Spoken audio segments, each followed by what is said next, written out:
Good morning, Doc.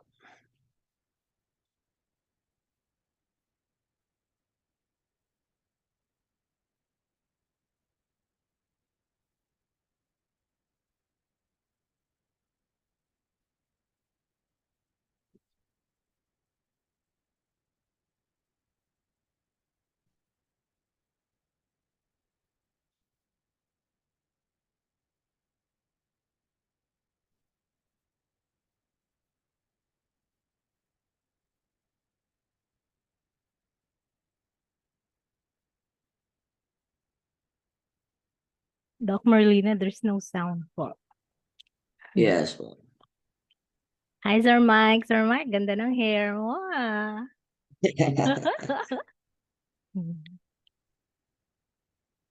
I'm sending message to our GC po.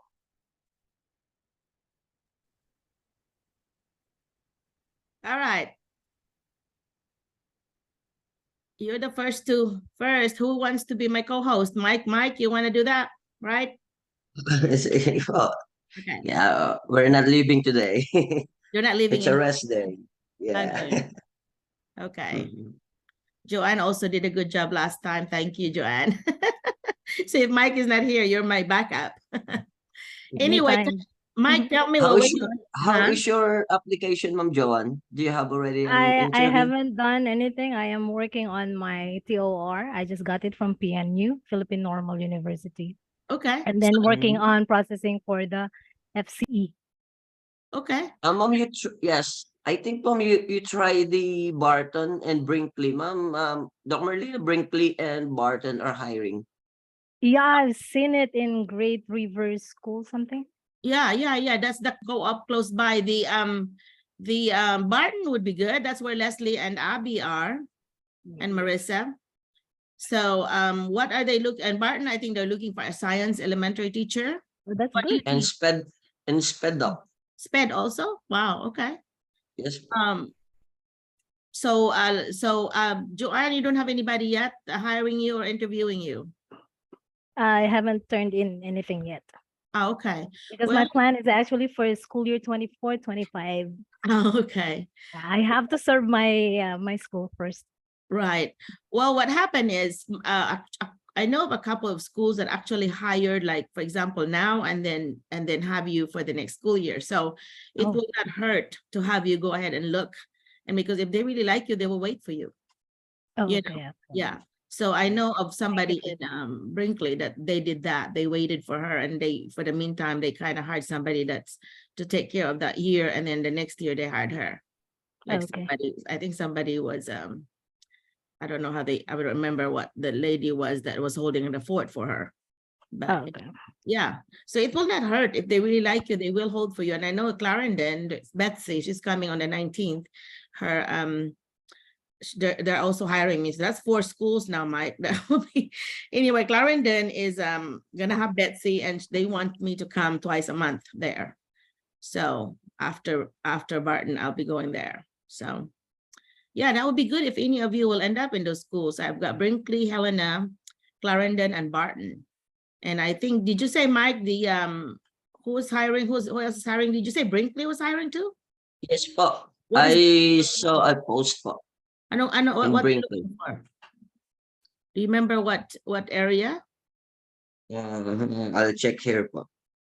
Brinkley. For everyone else here that's new, you need to check www.schoolspring.com.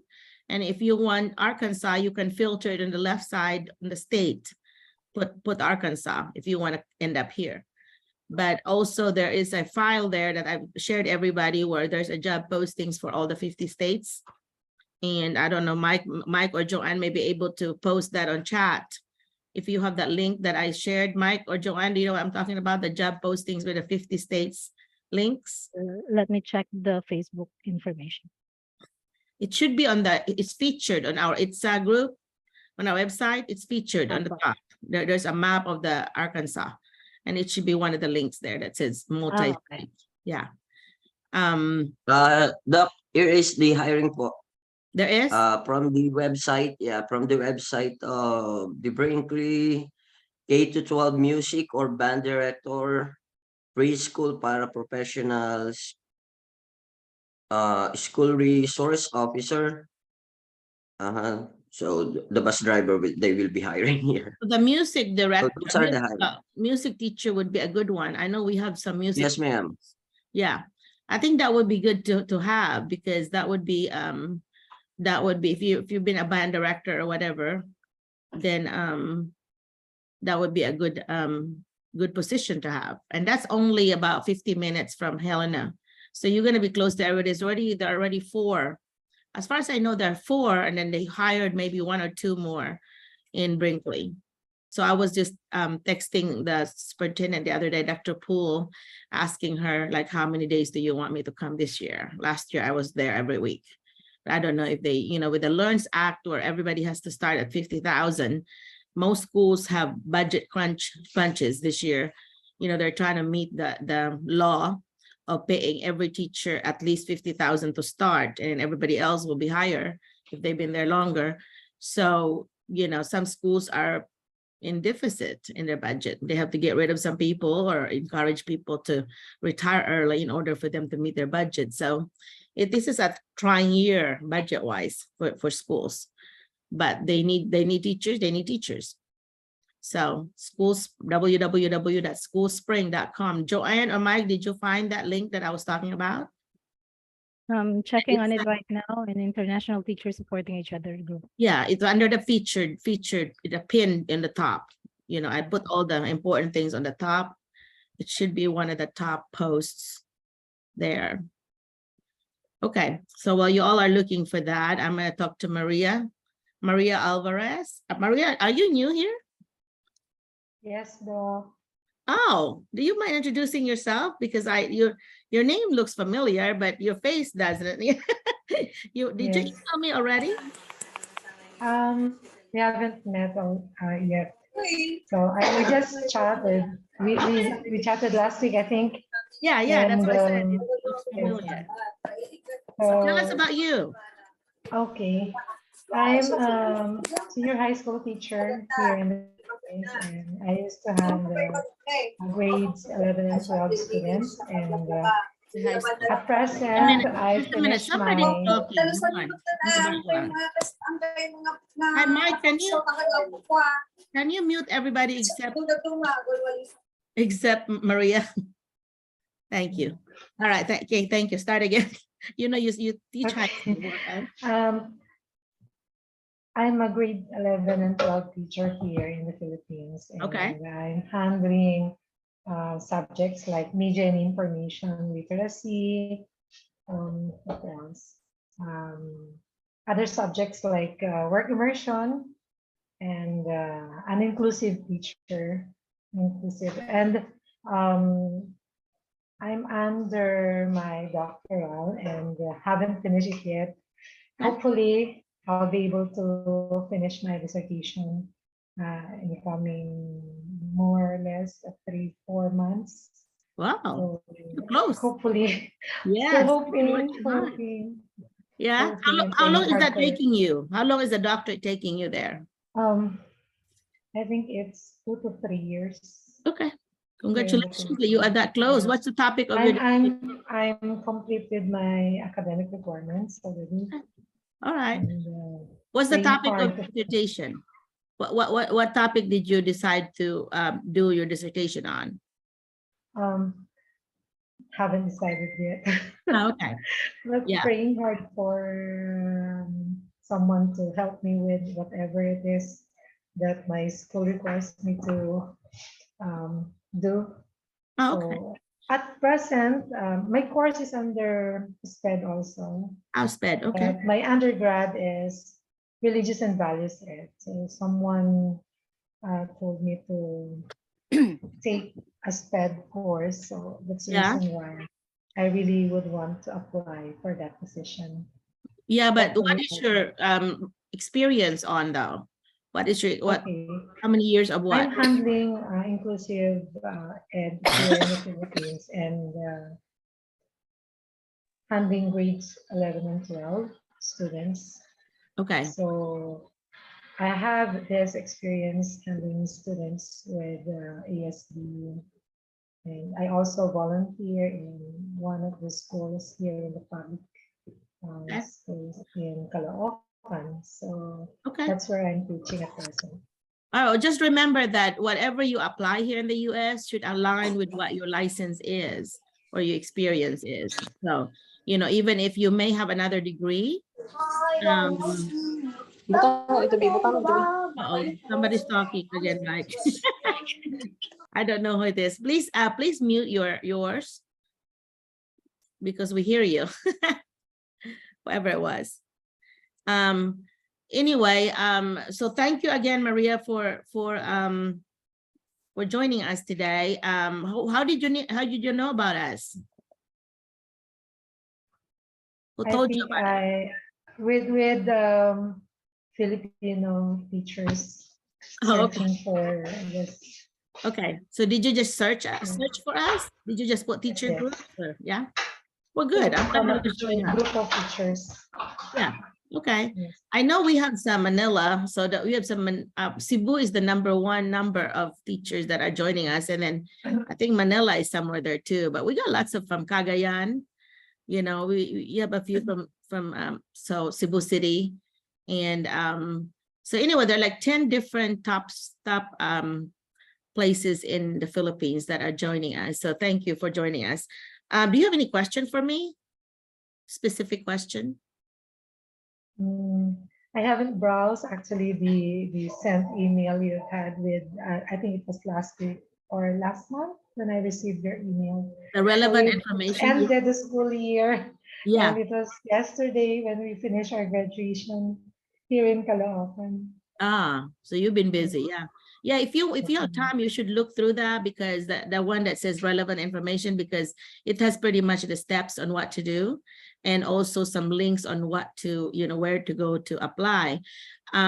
People were asking me if the visa, you know, there's such thing as a visa, designated visa sponsors, and those are the only one on that list. And that's another link that we need to post for the newbies.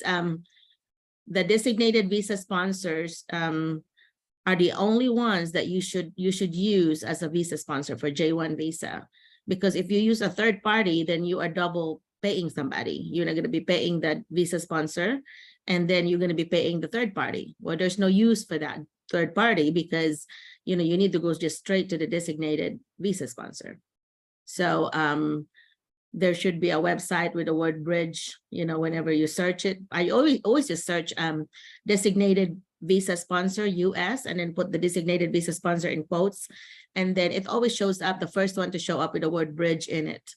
And then you go to the program, and there's under teacher, because there's a lot of different programs. There's like au pair, there's like caregivers and so on. So you get to go to the teacher on the bottom, and then you click on that, and there should be like 2 pages full, or 2 or 3 pages full of sponsors.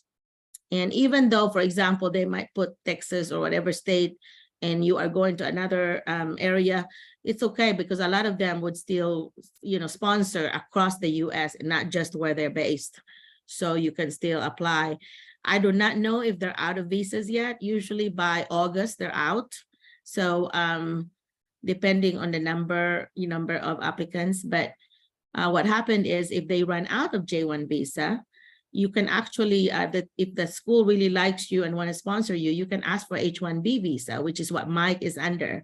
That's what happened to Mike. Mike, tell them about what happened to the 4 of you. Yes, Doc.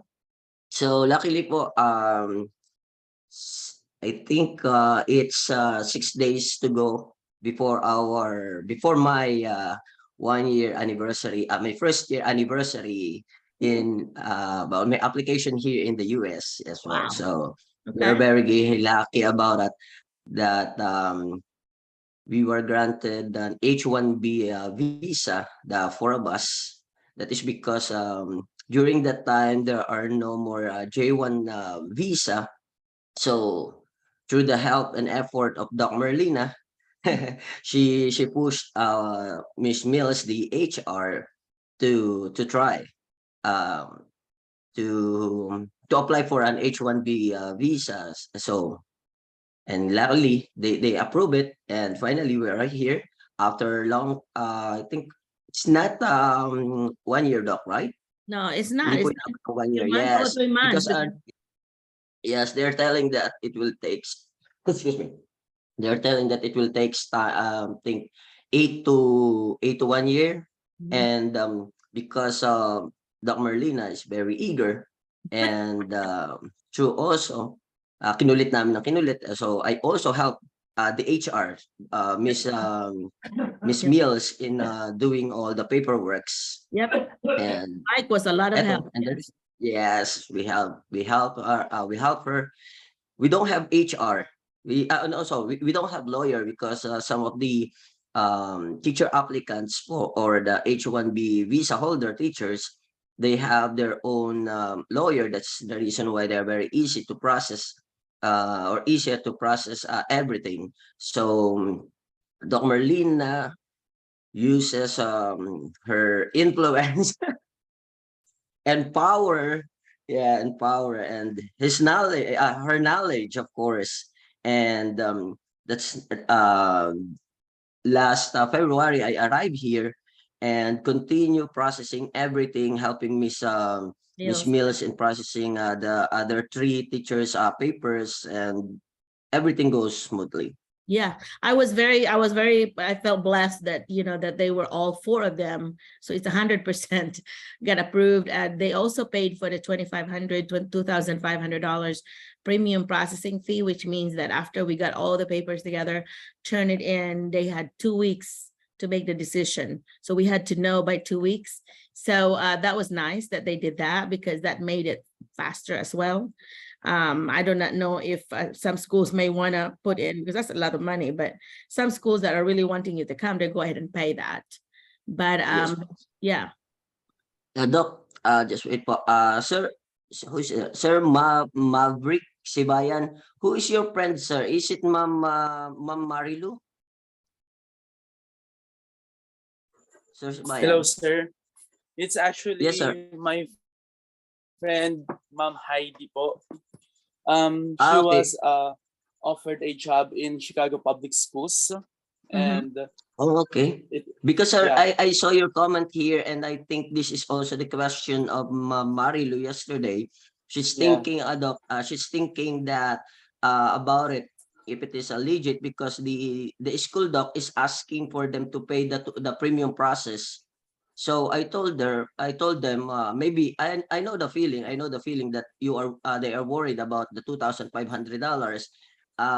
As what I read, doc, the $2,500 premium process can be paid by the employer or by the employee, That's right. right? J1, yeah, J1 visa expenses Mike is right, could be paid by both, both or one of one of them, the employers or the employees. So so that is legitimate. If it is the school that's asking you, that means they really just want to make sure that you can get here faster. But the thing is, even if you have to borrow money, you get it paid within 3 to 4 months, because you have to remember the pay here is about 8 to 10 times more than the Philippines.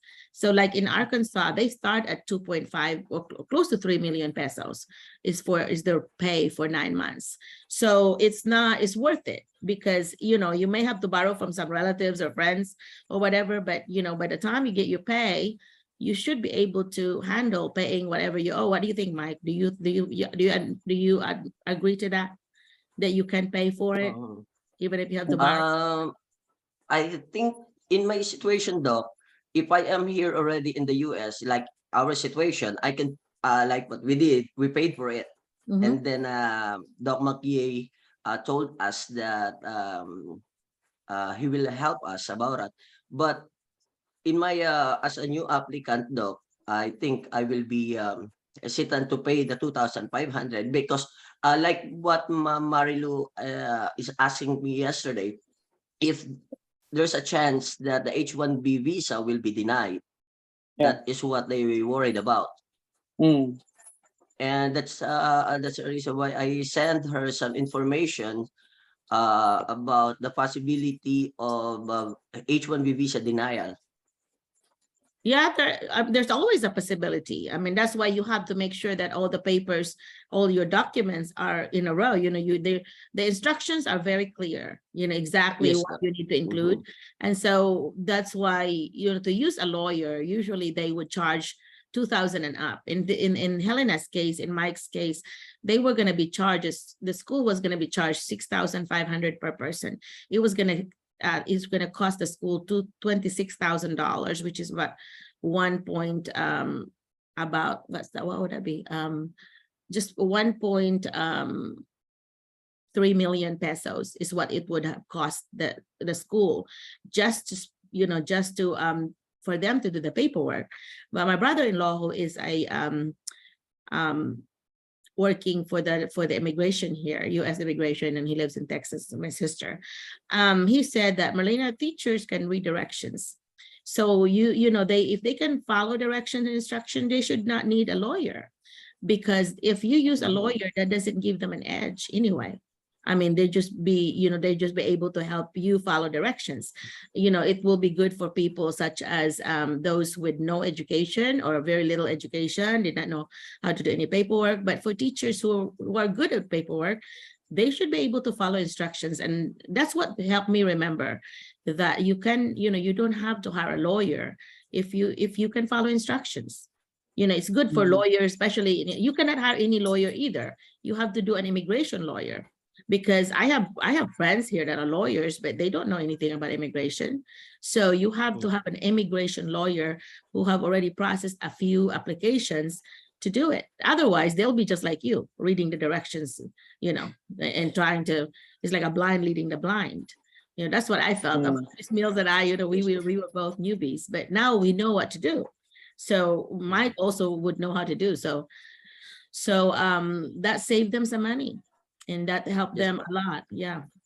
Yes. Additionally, Doc, I think one of the possibility that the visa or H-1B visa will be denied is if they did not provide it.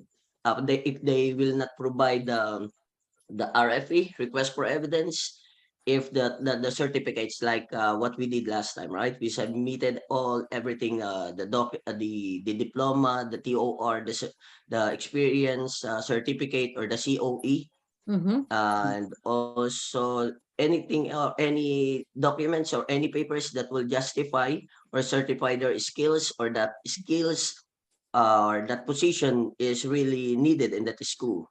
That's right. You got it. Master's degree and above would be easier to get the approval for the H-1B. And H-1B visa is very strict. That means that if you are under H-1B visa, the school has to pay for the expenses. So if you're asked to pay the $2,500 and it is an H-1B, they should not be asking you for that, because all the expenses relating to H-1B should be paid by the employer. If it's a J-1 visa, then that's a different story. You can be asked to pay something on J-1 visa. So just remember, H-1B, that's why people, you know, would really like to have it, is paid by the school 100%.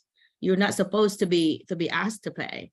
But I could see that some schools may have budget issues, and they may ask you to do the expedited processing, because that is not something that's really have to be done. It's just something that the school wants you to do in order for the, you know, for you to come faster. And so I could see them doing that, but I do not know. I need to ask John, my brother-in-law, and see if the expediting is part of that, considered part of that, or is that something that the candidate could pay under H-1B? Yeah, go ahead. Ma'am, I just want to read the email of the HR in Chicago Public Schools. So she forwarded the message to me. It's hi Heidi, would you be willing to pay premium processing fee $2,500 to expedite our response for our work visa? This does not guarantee the visa, just allows us to know the decision sooner. The process with premium processing would still take between 2 to 4 months potentially. Let me know before we move forward. That was the email, ma'am. Yeah, sounds like they're just really wanting to know who's willing to pay the $2,500, because they don't have the budget for it. Chicago is a very, very big school. I have a friend who works there, one of the administrators there, and they are huge. They're one of the biggest school districts in the US, next to Los Angeles. And so, so that is a really big school. So their budget would be a limit. I mean, they would have a lot of other things to spend their budget on. And there's another. I need to mute. Hi guys, if you are not talking to me, please mute it. I would really appreciate it. But anyhow, so that's one thing I'm writing a question about that, about expedited processing. Okay, so the difference between a J1 visa and the H1B is that other than who pays, is that a J1 visa is called a teacher exchange visa, which means that you're like a, like exchange teacher. That means that you are visiting the US and the visa is for 3 years. And after 3 years, you're supposed to be required for 2 years, physical presence requirement, to go to the Philippines and teach them what you've learned here. And of course, when you do a visa interview at the embassy, if they ask you, are you going to go back to the Philippines? The answer is a big yes. Because if you say no, you're going to get it denied because you're supposed to go back after 3 years, right? But the reality is, because of the shortage in the US, and you don't need to mention this in an embassy interview, the reality is in the US, well, actually other places in the world as well, but especially in the US, the 50 states, we have shortage of teachers. That means that they have been, the schools had been asking for visa waivers. And if a visa waiver is granted, you don't have to do the 2 years. You can actually get 5 years total. That is the total number of years for the J1 visa. But but if you talk to the embassy, you need to make sure that 3 years is all that you're going to think about, not 5 years. Okay, because after the 3 years, you're supposed to go back 2 years to go to Philippines, teach what you know, and then you can come back 2 more years. So it's actually more of, it would actually be a process of 7 years because there's a 2 years in between. But the H1B visa, on the other hand, is a 6-year thing. The advantage of H1B visa that Mike has is that that is a path for a green card. That means after 6 years of continuous being here and there's no stop, they were here for 6 years. On the 6th year, they could get a, or before that, if they get the school to get the green card application, they will become a green card holder, which means that they could stay here permanently. And so the H1B visa is a premium thing. I mean, it's a very lucky thing to have, so you should feel blessed, like Mike and the 3 others, the ladies. Who was it? Dana and Johnson and April. And April. Yeah, so that the 4 of them, they should feel blessed because they, they have the potential of, getting their green card here, which means you can, after you have the green card for 5 years, then you become a citizen of the US. So that's after you take a test. The test is going to be about the US history. There is about 100 questions that you could review. And then also that you can speak and write in English, which of course, as teachers, you should be able to. But the history questions, you just have to study. My mom, who's now 81 years old, she passed that when she was in her 40s, and mom only had like elementary education. She did not really go to high school, but she's one of the smartest ones. She had her own business for 14 years and she only had an elementary education. But I just studied with her every day. We would do like 10 questions.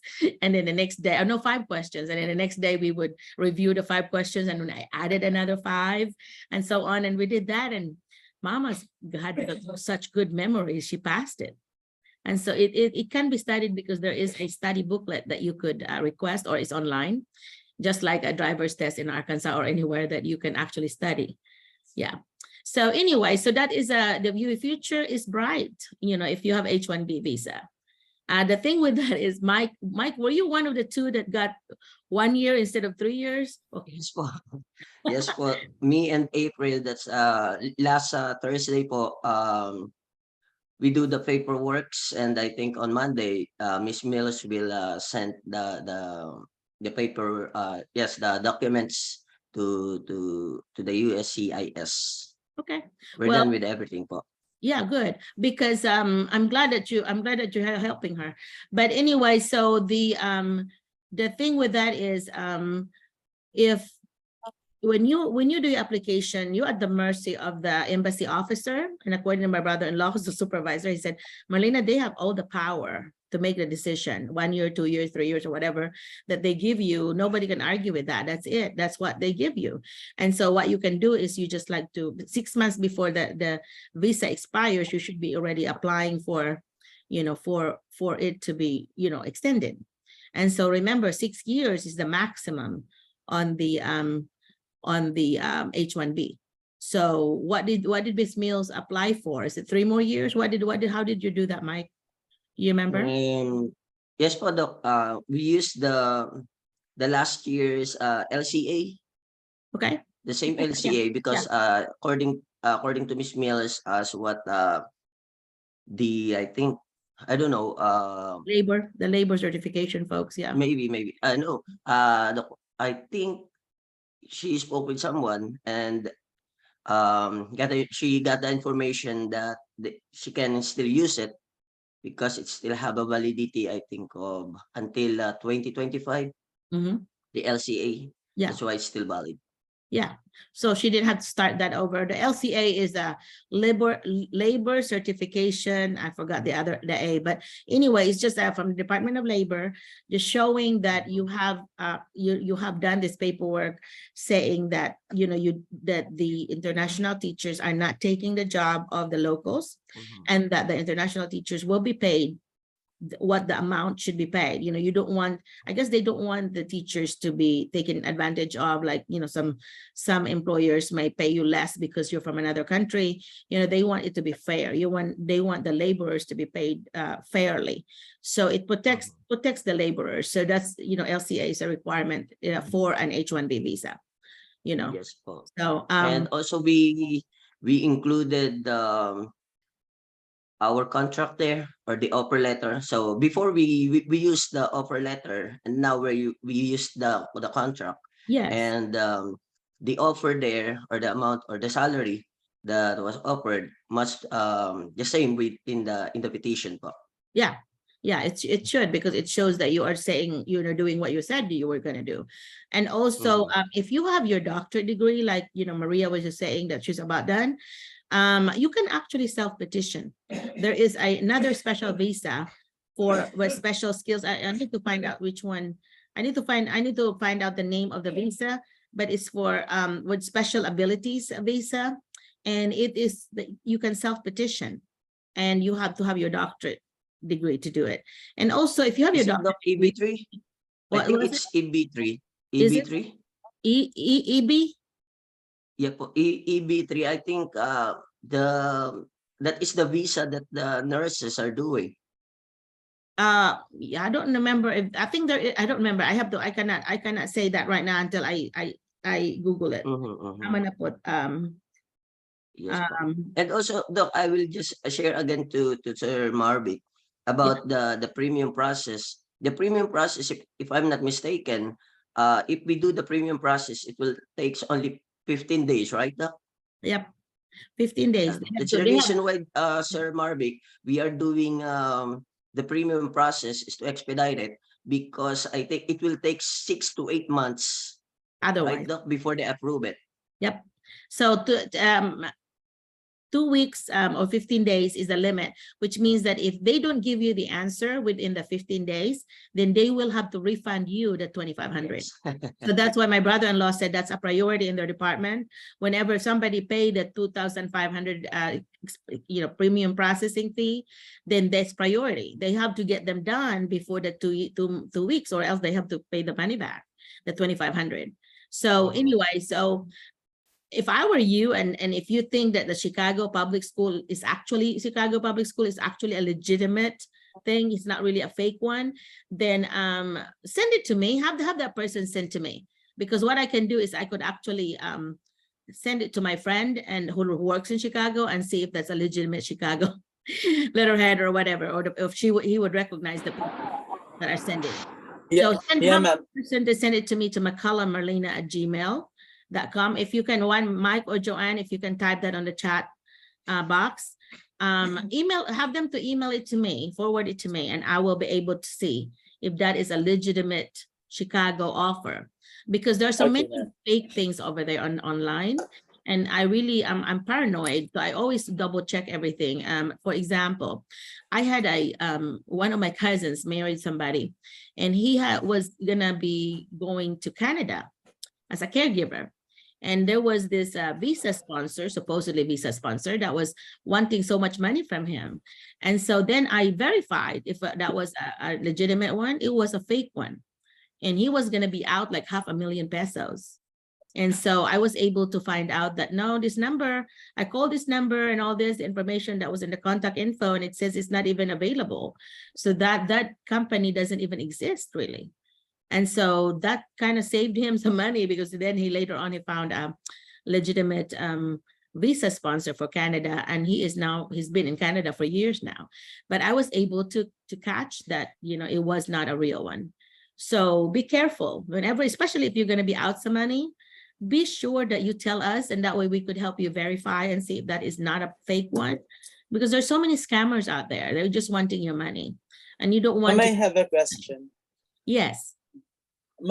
Can my friend ask the school to pay half of the 2,500? Well, you can ask them, do they have the budget to pay? You can, yeah, they can. It's always a negotiable thing. You can just say, I really, as you know, I would say, if that was me, I would say, as you know, Philippines is a is a developing country. You don't say third world country anymore. It's a developing country, and our pay here is 10 times less than the US. And so it's really hard for us to come by with the 2,500.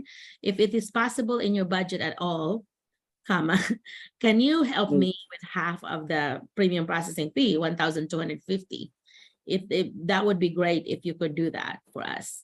I am really wanting to work for your school, but it's just so hard for me to come up with the money.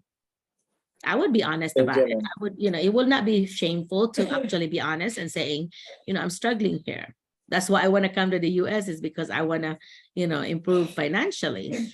So it's really hard. Just be honest. Tell them that you struggle getting it.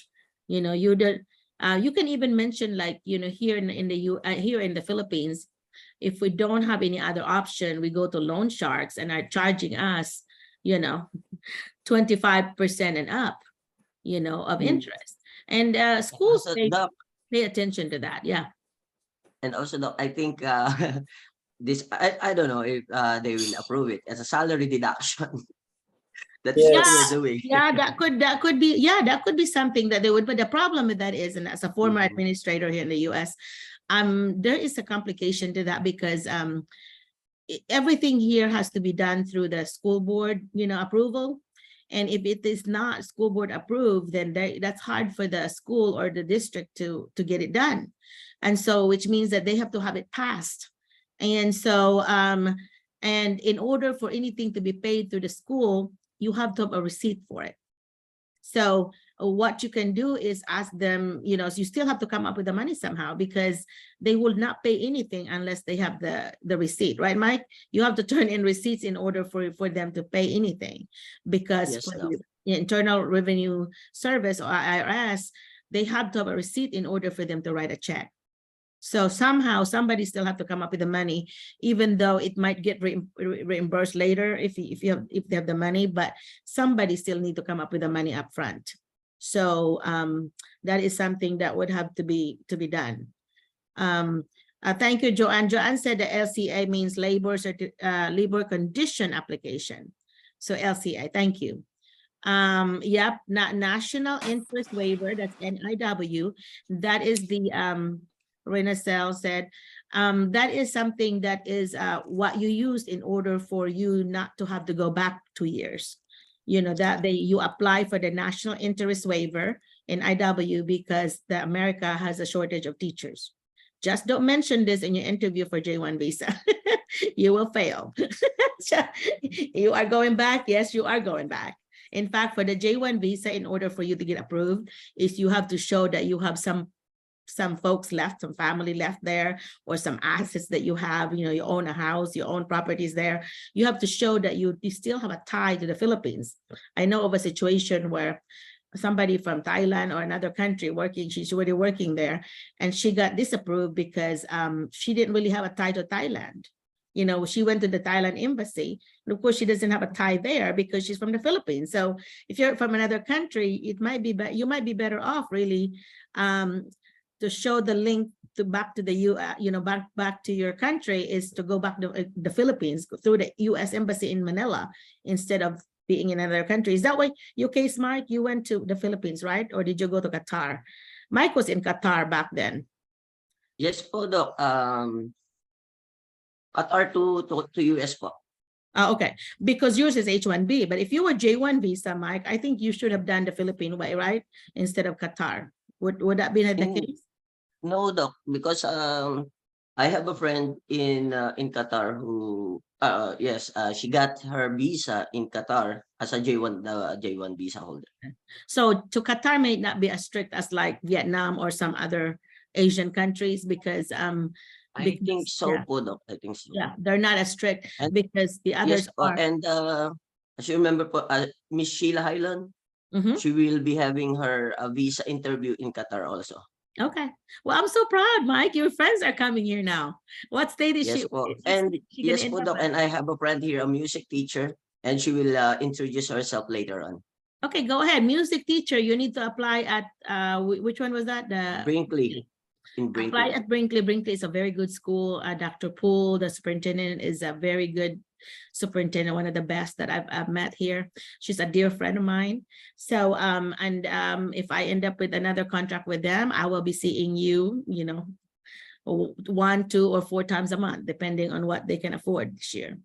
But yeah, in the area of out in the Delta, which is if you look at the map of the Arkansas, you see some schools there closer to the Mississippi River, the Mississippi State. That's where they are. Helena is actually the border town between Arkansas and Mississippi. It's like a Mississippi bridge that they have to cross, and then you go from one state to the other. And that's where a bunch of the teachers were there last year, about close to 40 teachers just from the Philippines that arrived. This year, we have a lot more, maybe double that number, not just in Arkansas, but all over the United States now. So I'm so proud of our teachers. I wish that they will come and join us and tell us about the good news. I've heard from them individually. I know that Lee County, Harb, I think got hired there. And so she was asking me for the curriculum and all that, and I sent it to her. And so anyway, if you know someone that got hired, please invite them for the Zoom, because I would love for them to share their experiences on how they got from the interview to processing the papers and to get here. That would be nice to do that. It saddens me to see that, some people are so active before they get hired, and when they get hired, they just ignore us and will not even email or share with us their experiences. I just felt like, oh my God, not very grateful, are we? No, I'm kidding. But anyway, yeah, it would be nice though for us to know your experiences, because everybody's experience will be different depending on the state that you have. I know some people that end up in Florida, some people from Arizona, and some people from, of course, Chicago, Illinois area, California, Hawaii. I know that Dr. Elvin and his wife are in Hawaii. That was still from last year's application. But anyway, I think for the H-1B, there is a 65,000 people limit. And if the district can show that they are offering college classes in partnership, like they call them concurrent credit. That means that they're partners with the university, local university, and then they are teaching college classes in the high school campus. If you can show that partnership of the 2 schools, and that's what Helena did, that helps it get approved as well, because that's one of that means they have some kind of exemption or something. If you are partnering up with a university, you have this agreement to do some concurrent credits. English and math are the 2 very common courses that are offered in high school, and they will get a college credit. They will pay the tuition, but it's very cheap. And so a bunch of the US schools, actually in the high school, by the time the students graduate, they have already the 2-year degree. Especially the students that are really, very advanced, and they would take concurrent credits. They get credit from both the university and the high school, and they will end up with their 2-year degree. So when they graduate, they only have 2 more years, and they get their 4-year degree. And so that is something that the schools are actually pushing here in the US, that when their students leave high school, they have their associate degree, their 2-year degree, which is really a big savings for the parents, you know, or for the students that are going to be paying for their tuition, because tuition in the US is not cheap at all. You know, you're talking maybe some of them, and this is a state university, some of them maybe $500,000 to $1 million pesos a year to pay for your school. And that is a lot. So you get paid a lot, but you have to pay a lot for education. Trust me, I did 10 years of it. I have 4 degrees. I have my bachelor's, master's, specialist, and doctorate here in the US from Arkansas State. So it is very expensive, but it is worth it because you get paid a lot more than our, you know, other countries. So anyways, this is a really good discussion. Anything else? Any follow-up questions about this? Maverick, did you tell your friend to forward me the email? She's not online actually, ma'am, but I'm going to tell her all that you said. Yeah, tell her because yeah. Yes, po. Uh-huh. Doc, Ma'am Marilu is here. I think it's the same situation as Sir Marvick's friends. Marilu, okay, go ahead, Marilu. She got two, I think she got 2 offers already. Oh my one gosh. H1B and one J1. Are you serious? Then you have to, which one do you choose? You have to talk to us about the schools, where they are, and all that. That would be awesome to hear. Where's Marilu? Hi, Doc. Hello, girl. Girl, I am not surprised that you have 2 offers. You do such a good job. So I know that you know. So which one are you choosing? Tell me which. Actually, I messaged you last night because the HR of CPS, it's actually Chicago Public Schools. They offered me an H1B visa, but they want me to pay for the premium processing. I think it's 2,500, and they told me that it's not sure yet if it will be approved or what. I don't know. So I'm checking on Chicago, I'm checking on the location, and I saw a lot of news about the place. It's not safe. The crime rate is so high, and because I have other option, Doc. It's in North Dakota, and I have already started with processing my VS there with Green Heart, but of course it's an H1B, so I already think twice, and I said, am I going to continue here or what? And yeah, they told me if I'm willing to pay for that processing visa, premium processing, they will start with the visa, and then they will update me after 2 weeks. So that's why I messaged you last night. I know you're busy, but yeah, I haven't checked my email since last night. I've been addicted to this Korean drama, so I've been watching it this summer. But yeah, I will check on it. But you know, I know I would never make decisions for the applicants. I always say that to you guys, that you have to make your decision. But if I were in your situation, the H1B would be my priority over the J1. And the thing is, it's a $2,500 gambling. It feels like gambling because you do not know what the result would be, because nobody could ever guarantee you that. The advantage of Chicago is that they are a big school. That means that they would have someone in charge of immigration there. That person is going to know what to do. It's going to be more experienced than me, Mike, or Miss Mills, because they would have done that so many times already. That means they know what they're doing. And so the 2,500, since you are in another country, that might be something that I don't know. If I were in your situation where I'm making money in dollars or whatever, you know, another country, dinar, that it would be worth gambling to me. Of course, I like casinos, so it's a different story. But anyway, so it would be worth the gambling for me just because it is a path to citizenship. And it is something that you will affect the rest of your life for your family, because you will eventually become a green card holder and then a US citizen. But if it is a legitimately Chicago public school offer, that is worth looking into. And for the violence in Chicago, yes, there are some areas, just like any state, you know, there will be some areas that are dangerous. And even in Little Rock, which is the capital of Arkansas, we are actually in the top 10. the top 10 dangerous cities in the US. Little Rock actually made that list along with New York City, Detroit, Michigan, and all that. But you also have places that that's not dangerous. And I think one of the things that I would encourage teachers is to ask the principal that's hiring you if there is any teacher there that could use somebody to would let you or would rent you like a room, and then that way that teacher could ride with you, they could give you a ride, or at least show you around or whatever. That would be your person that would help you, or something that's closer to the school that's safe, because they'll know you asked them that. And by the way, when you say something about it's not being safe, that's actually sometimes being taken as a more of a discrimination thing, because a lot of time when they say it's not safe, some racist folks are actually saying because there's a lot of minorities there. It could be Blacks, it could be Mexicans, it could be Asians or whatever. And they would, because there are some that have gang affiliation. So they would think of it as a racist statement if you say, is that safe? Because usually the unsaid thing is that saying, well, is that something that's just white, then it's safe. And I did not know this until one of my Black friends told me that, Merlina, you be careful about saying that, because that's actually could be taken as a racist statement.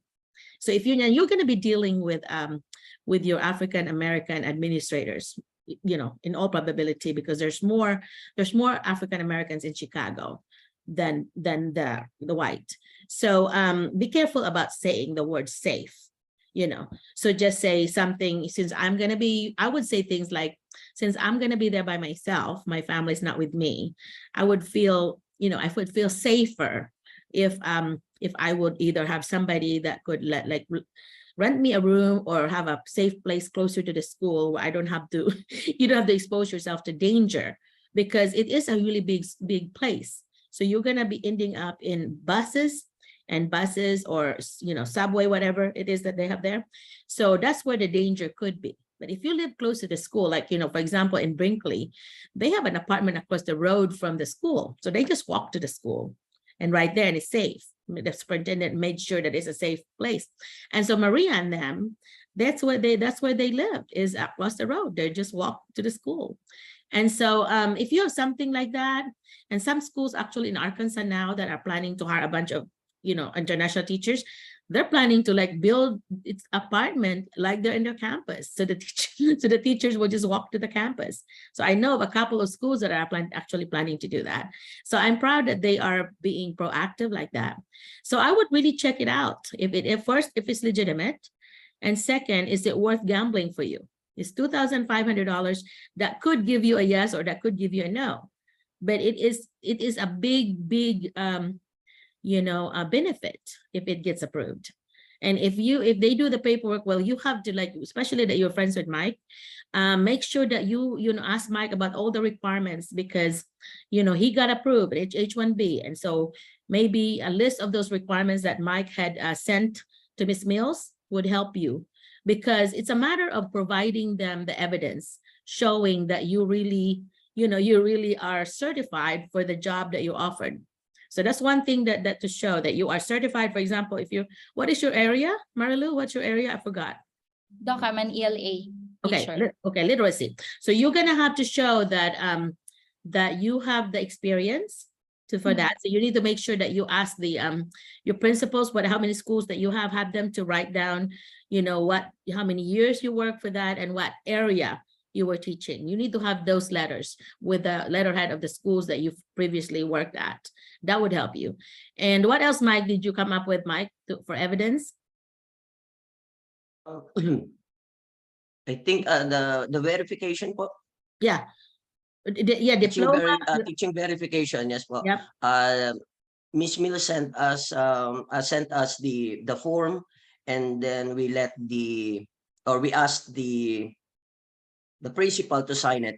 Okay, the verification form. Okay, and then any other thing that you have, any other document that support. For example, if you say you have your master's, well, you need to have your approved, your transcript showing that you do have your master's. Of course, your evaluated transcript is the one that you really, your foreign, FCE, foreign credential evaluation. That's what you need to show, that because that kind of translates what the Philippine credits are to the US. So your FCE, that's a very big requirement there that you need to make sure that you know that you have. So anyway, Marilu, it is something that you need to think about, because it is your personal money that you will be, gambling. But if, I would do it if it's me, but I will never tell you to do it yourself. You just need to, because your situation is, is very unique. You have the, you know what you have, you know what you can get money wise. So, but anyway, it's a risk, but it is worth the risk if you get approved. And another one on the North Dakota, by the way, that is one of the coldest states. Like you have your state, your car or your house could be buried with snow. So if you don't like cold weather, I would discourage you from going to North Dakota. That is one of the coldest states, because if you look at it, it's very close to Canada. So if you see a state that's, if you look at the map and it's close to Canada, that's a very cold state. So if you don't like cold weather where you have to wear like 2 or 3 different layers or really thick jackets, very expensive jackets, and also your boots, then I would discourage you from going to North Dakota. But if you like, cold weather and you like the snow and so on, and then go for it. But I would not myself, because I see the weather report here, and I see, cars being buried in the road, or people that have to have somebody to clean their door because their whole house was buried, and the door buried, and somebody had to clean out the door in order for them to get out. So that's too much for me. So Chicago would also be, it's called the Windy City. It's very windy there, but it could also get really snowy there, worse than Arkansas, because it is still considered on the north. So it is Illinois, which is close to the, the Great Lakes area and so on, the big lakes. It's beautiful there. There are some areas that are really, really not good to visit. There you go. Somebody, Joanne, had posted the map of the US. You see Texas there in the bottom. Anything there that's Missouri, you go take the Missouri in Arkansas and you say Missouri and you just make a line across. That's those are the southern part. And so anything Missouri and up all the way to the Dakota, those are the north, and those are the cold places. Missouri is still okay. It's our neighbor. It's not too bad, Missouri, but anything Iowa and up, very cold. So Iowa is a place where there's a lot of farms. So Iowa is a lot of corn and all this, and it's kind of more of a farming, lots of farms in there. Texas is a very big state. It's actually, other than Alaska, it's actually one of the biggest states in the US. So if they say continental United States, that means the 48 states other than Alaska and Hawaii. So in the continental states, Texas is the largest. But when it comes to all the 50 states in the US, Alaska would be the biggest one, and Alaska, of course, is close to Russia and close to cold places. But actually, it would be easier for me to decide if I only have one choice, because it's very difficult at this time. I also have an offer in Illinois. It's in North Clay School. The difference, Doc, is that in North Dakota, they also offered me a J1 visa, but they will cover all, they will pay for all the expense. But in Illinois, I got the job offer. The salary is not that good, and I will be the one to cover for my expense for the processing of my J1 visa. But the Chicago, it's an H1B, but I have to pay for the premium processing. So I'm really thinking about choosing whether Illinois, Chicago, or North Dakota. But because in North Dakota, I have been communicating with few teachers there. I have, I think, 8 teachers who are with me, who will be going with me there. And we share the same feeling, the same sentiments, and we feel like we have the support system, you know, Doc, when we are there. But in Chicago, I don't have anyone. And I already talked to the human resource, I think special, I forgot her designation, Doc, and she told me that they are actually offering J1 visa for teachers in Chicago. But I asked her, because H1B is different, and she told me that she even went to Cebu to interview teachers there, and then they will be going this week there in Chicago. But for H1B, she said that I think it's their first time to process for this kind of visa. So I said that, is it okay to ask what are the grounds? I think the grounds of visa denial, if ever I will pursue this premium processing, how fast is the decision? I asked a lot of things, and then yeah, she told me that she'll get back to me on Monday, and if I will pursue the premium processing, then they will give me the job offer. It's what is the difference on the pay? Can you tell me the difference? Like how much was, by the way, Chicago is in Illinois. Okay, Yes, Chicago, yes. yeah. So you This say is Chicago City. okay, so yeah, you have sound like you are working with two different schools in Illinois, Yes. because Chicago is in Illinois. Yeah, so what is the difference on the pay?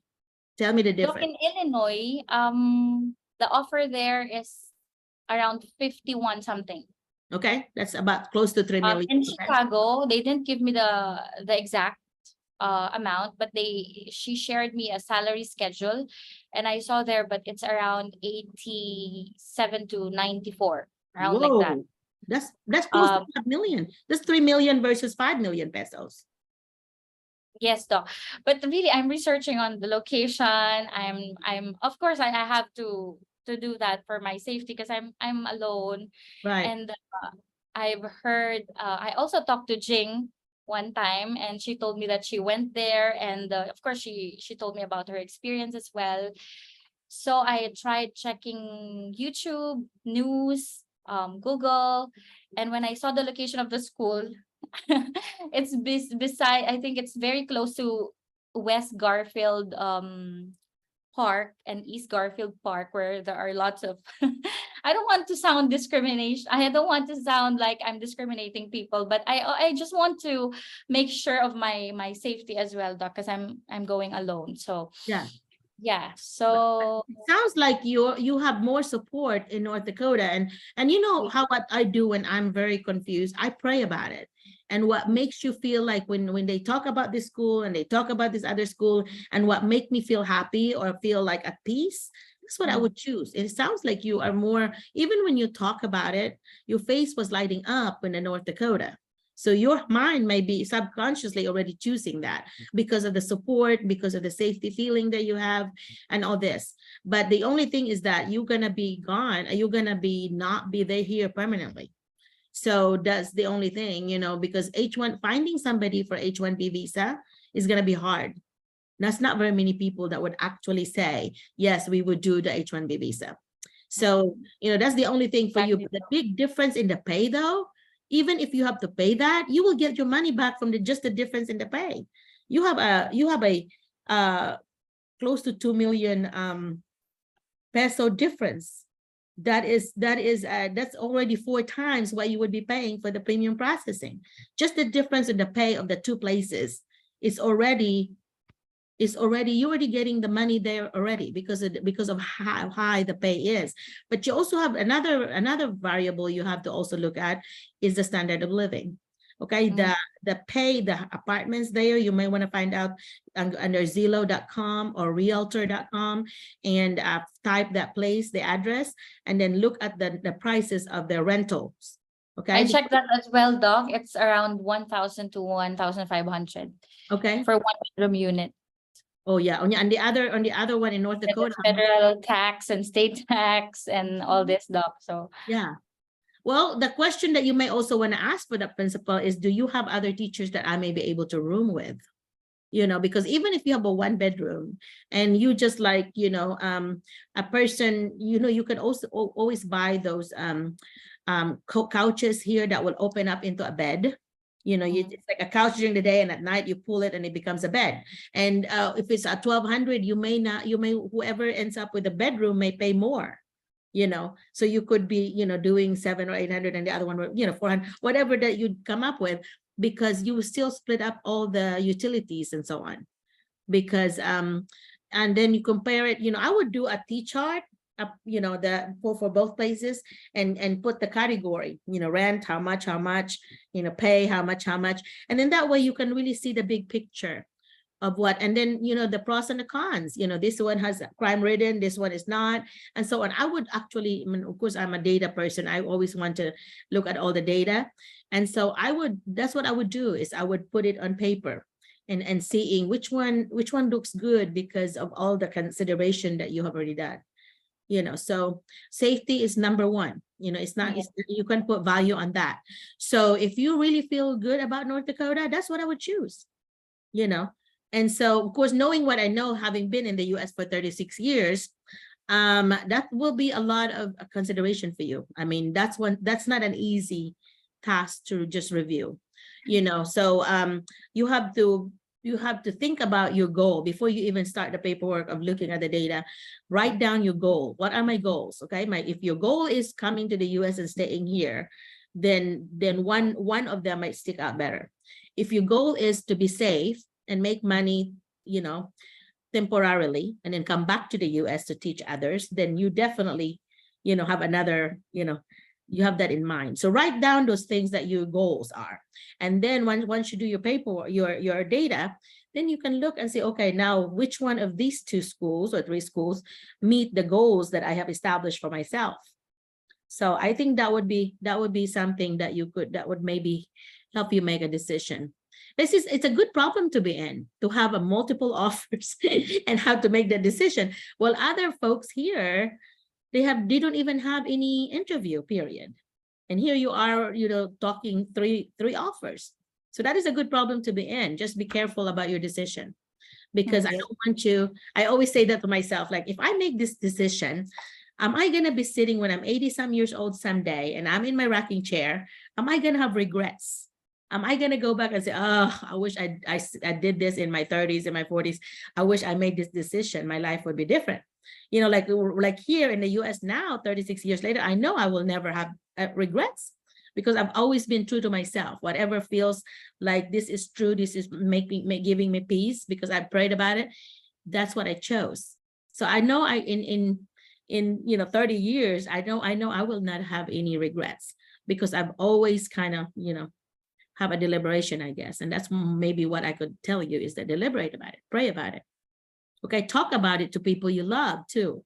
You know, your family, boyfriend, spouse, whatever that you have, talk about it, because a lot of times what they say could also help you decide, you know, future wise, which one could be a place that you could bring families or raise families.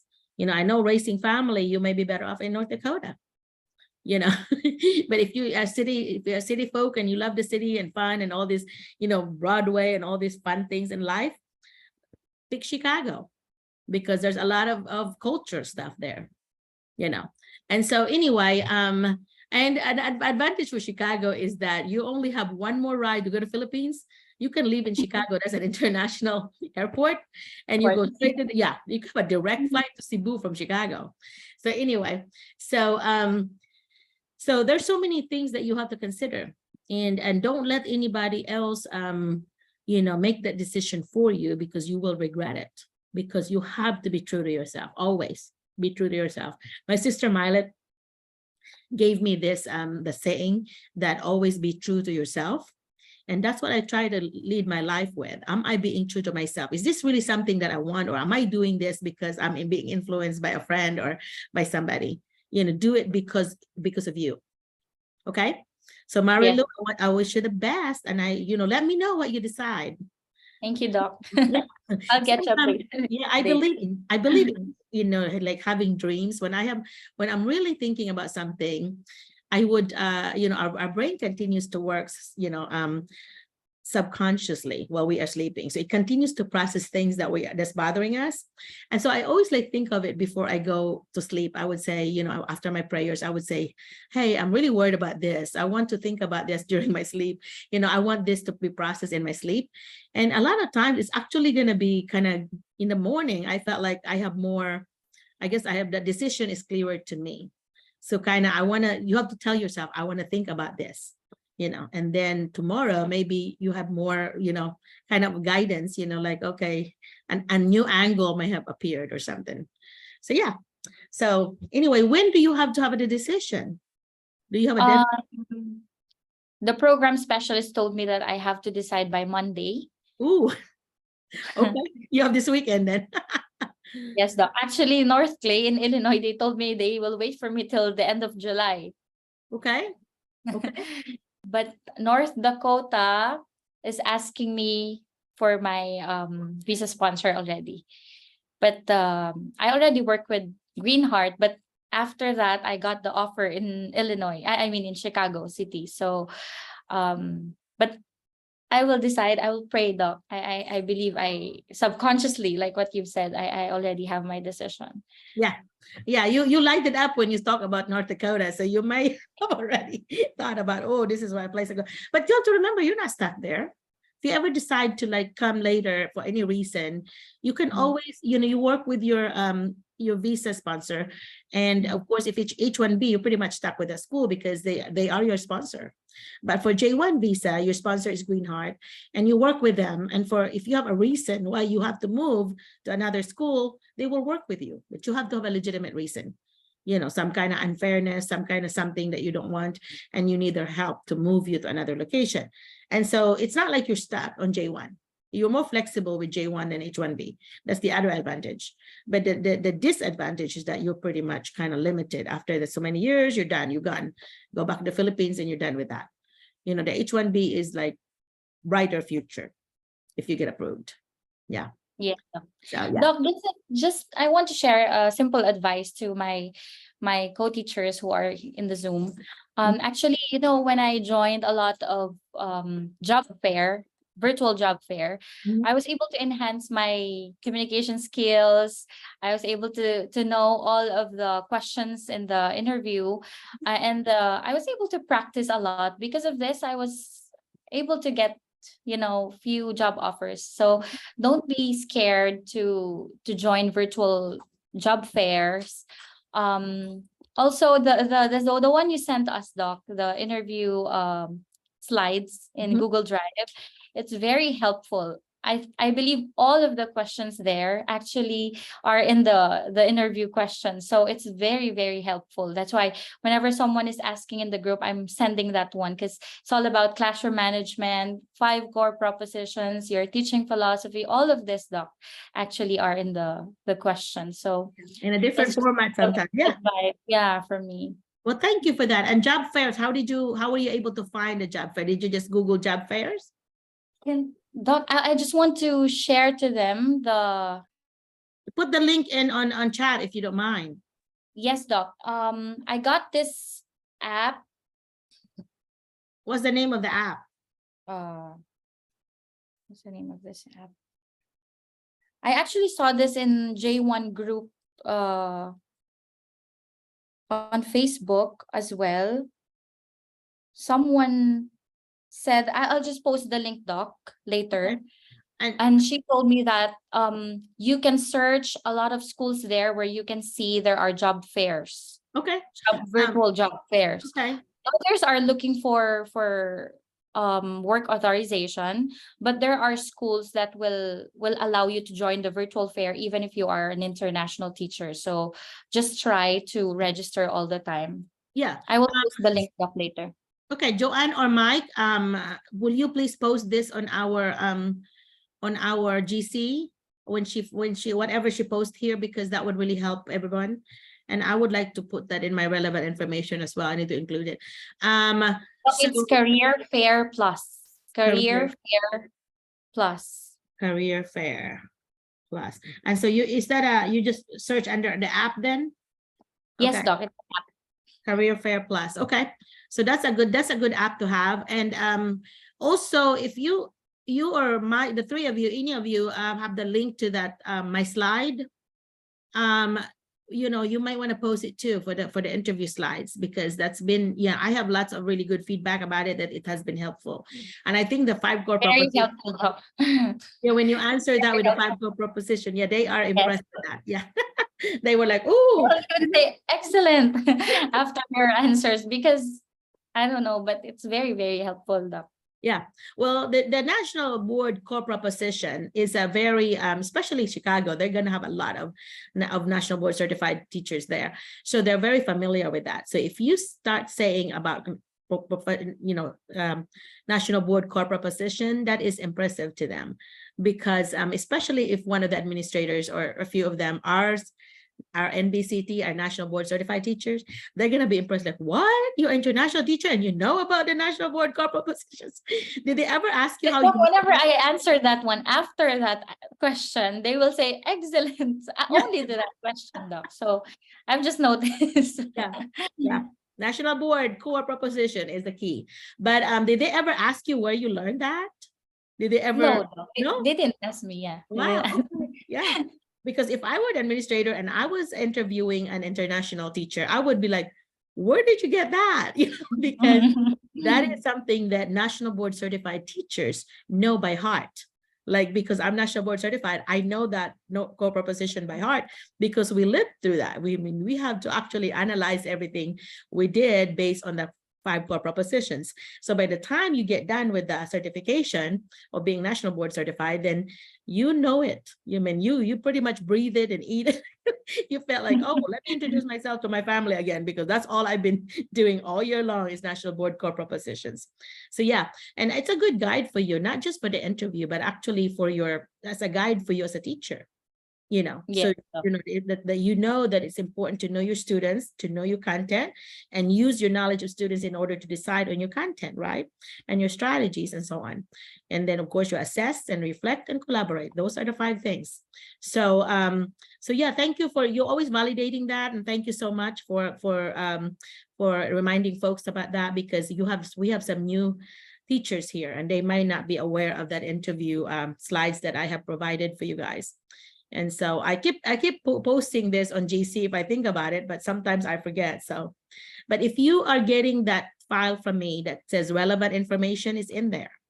So make sure that when I send you that relevant information file for anybody that's contacting me under mcculloughmerlina@gmail.com, I always provide you with the list of links there that you click on it and it had the interview slide of anything that you need. I put it in that one file. So it's important to open that one up. Okay. So Marilu, good luck again. And thank you, Doc. Thank you so much.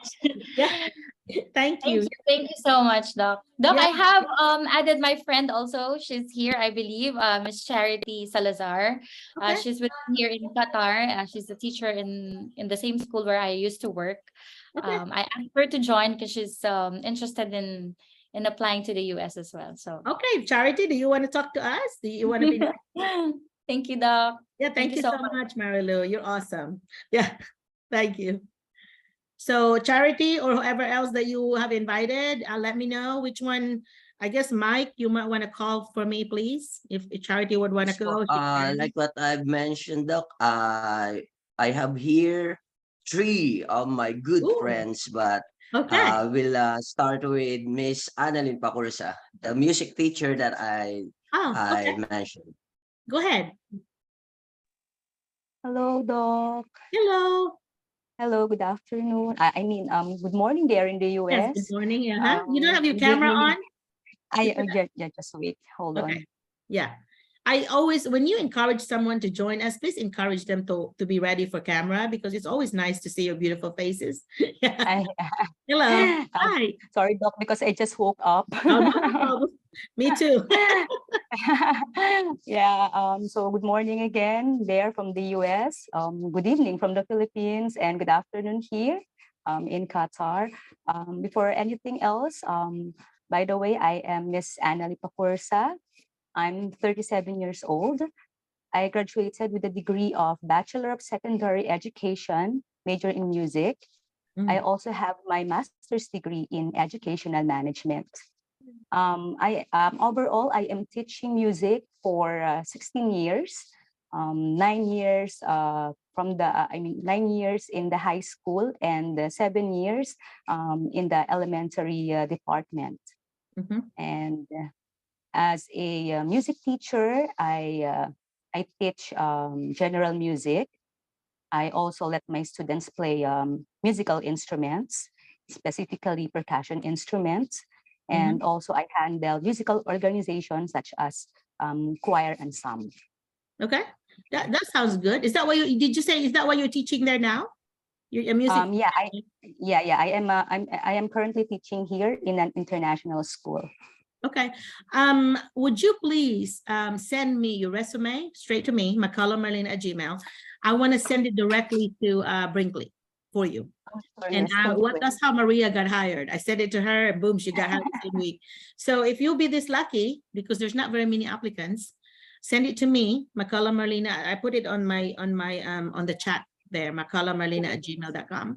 And I want you to send me your resume / CV, cover letter, and I want you to put the cover letter to Brinkley School.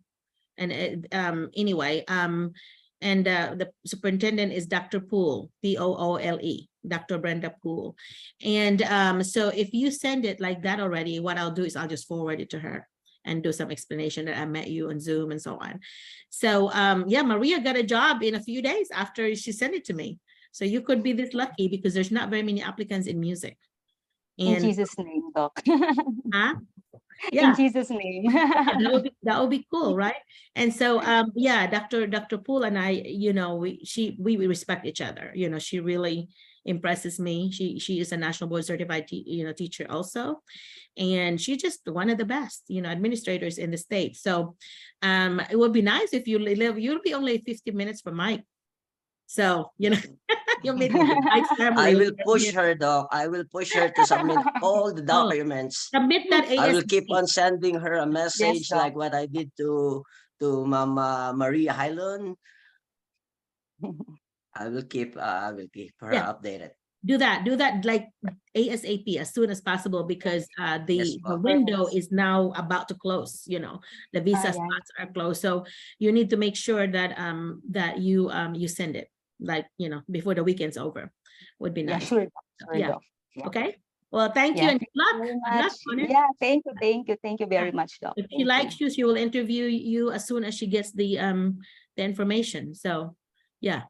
So anyway, so good luck, be ready. I don't know what kind of questions for music. They'll be asking you maybe like, what kind of instruments are you familiar with and all that? How do you group students? You know, like for example, when one of the schools where I was an administrator at, we had 275 students in band. That's how big the band is. So we had like 3 teachers or 4 teachers there. And then what they did was they divided up the instruments, and they grouped the kids and so on, and they work with them, you know, separately and then together.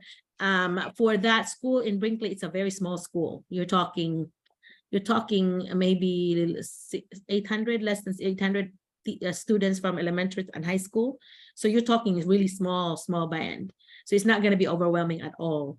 You know, being a smaller school is good because you'll be able to individualize it. You know, you're actually going to be able to work with your students. And yeah, so when you answer that, you may want to think about how am I gonna be able to work with as a group and as a small group, and how are you going to be able to more of differentiate, you know, kids that might be learning, you know, faster and slower than others. How are you going to do that? What are the others going to be doing while you're working with a small group? You know, think about that, because they might ask you about that, thinking about my observations of my music teachers in the past. I think it's more on differentiated instruction. Yes, Doc. Yep. How are you gonna, what are the other brand players going to be doing while you're working in small groups? Because you don't necessarily have an assistant. Like some schools are able to afford some you know, band assistants and so on, and smaller schools don't. You're pretty much it. You know, and so they're also going to be asking you, like, are you going to be able to teach? Like, for some of them would actually just do high school, and some of them would want, for the smaller school, they may expect you to do elementary and high school. So be ready for that. Are you going to be ready to be able to teach that? Which means you're going to be able to teach them starting from basic, you know, reading the notes and so on, and all the way to advanced. You know, so you need to be thinking about those kind of questions, because based on some of the teachers that have gotten a job here on music, they said that they had in the schools that they were in the smaller schools, they were actually they did not know that they were the ones starting the music program. So they pretty much didn't have anything, and you pretty much have to establish from scratch. So yeah, so because of the experience, you should be able to answer those questions. So yeah, okay. Yeah, thank you very Don't much, forget Doc. also, Ma'am Carissa, don't forget that you have a good voice. Yeah, oh yeah, there you go. You need to say that I do like to sing. I do. talent. Yeah, you have. She's one of the finalists, Doc. She's one of the finalists of The Voice in PSD before. Are you serious? Seriously? Yeah. Yeah. It's only a simple event. But you need to mention those things, though. Those are Oh, above and beyond. Yeah, it's a parent teachers event last time. Oh, She's my batchmate, Doc. She's my batchmate in Philippine School Doha. cool. Yes. Okay. Well, good luck to you. And I hope, Annalie, that you will end up here, because you should be able to get, if they're looking for one, it's hard to find folks. And especially that you have been in another country. Make sure that when you answer that, you need to include that because I have been in Qatar, I know about diversity, I know about how to teach the children in different, you know, ethnic backgrounds and so on, because mostly in Brinkley is maybe 90%, 95% Blacks. So it's mostly, your African-American students. So there might be, you know, the questions might be leaning towards how do you know how to handle discipline, even in music? How do you make them pay attention? What do you do if they don't bring their instrument? Things like that, you know, some disciplinary things that you do, classroom management things that you do in music. Yeah. Yes, Doc.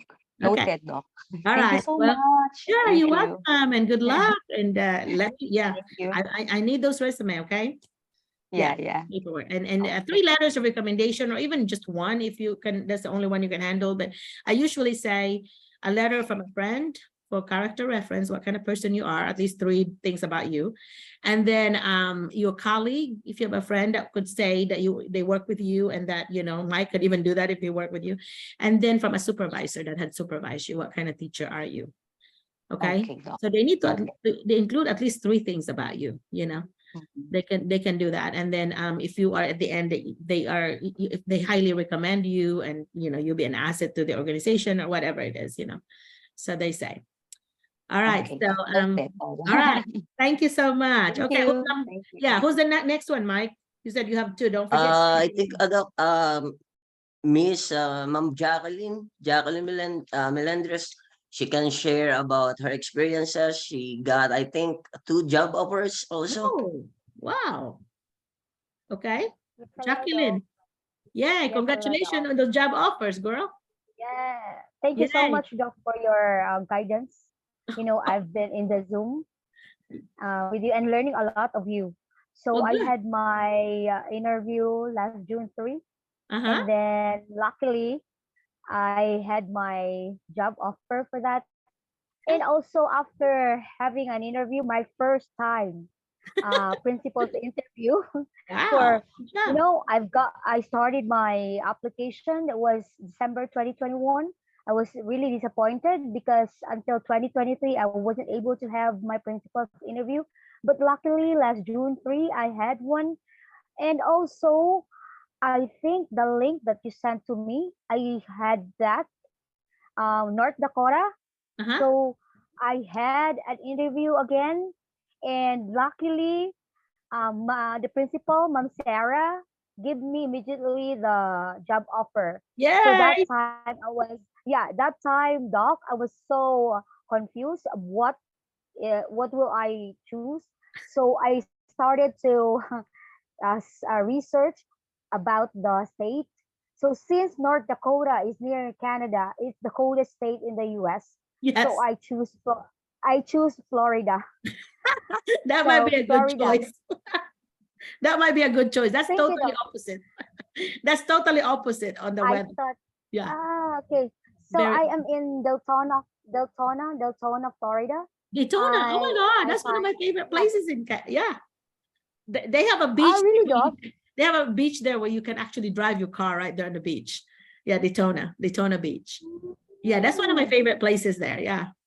Yeah, that's a good place. Oh my gosh, lucky girl. What was their pay there? Do you remember the pay that they offered you? Yeah, the basic is $48,100. Okay. What's the And standard of living there? How much are you paying for the apartment? Or do you know? I don't know. I'm still looking for it. Okay, go to I'm going to Zillow.com. ask you about- I'm typing the Zillow.com and Realtor.com. Okay, so I want you to when you see that, you need to type the place and then look at the rental. Hit rental instead of for sale, and then find out, because you're gonna have to budget it ahead of time, like 48,000. So think of it like just maybe 3,000. Just say 3,000 a month. So you need to see how much money you're going to be out. If you don't have a roommate, your electricity would be about maybe 100, 150, and then your water. So put $200 for the utilities, but some people would have gas too. So if you are rooming with somebody, you may end up with about 500 a piece or something would be okay. But for bigger cities, you may be doing 750 a piece, so 1,500, 1,500. So of course, it depends on how fancy the apartment is or how simple. And if you look for furnished apartment, that means it has everything already. That's even more so. So if you find an apartment and it doesn't have anything, you can always go to those Goodwill stores. They have Goodwill stores everywhere in the U.S. and those are stores where folks would donate things for free, and then people would sell it, and that's for cheaper stuff. You might be able to buy a TV for $5, instead of $100-some. You might be $5, $10, and a furniture like a big old living room set that's normally $800. They may be selling it for $25 or $50 for the whole set. Wow. So yeah, so you need to be thinking about that if I need to just furnish it myself and save me so much money every month, it's worth it, right? And you just have to have somebody in your school, and usually the principal would help you, somebody in your school that have a truck that would deliver it to your apartment. They will work with you. Okay, so so you ask, yeah, go ahead. The name of my school is Pride Elementary School, and I'll be dealing with the 5th grade students. Okay, that's pretty easy, right? Do you know how big the school is? Like what we always need to ask, like the student population, how many students in that school? Do you know? Okay. Do you know? No, doc. Should be in their website too. But anyway, so or you can Google that, because a school here that would have more than elementary, for example, elementary school, if they have 400 students, then that's small. Okay, but if you're talking a bigger school, they may have 1,500, 1,500, 2,000 students. That's a big school.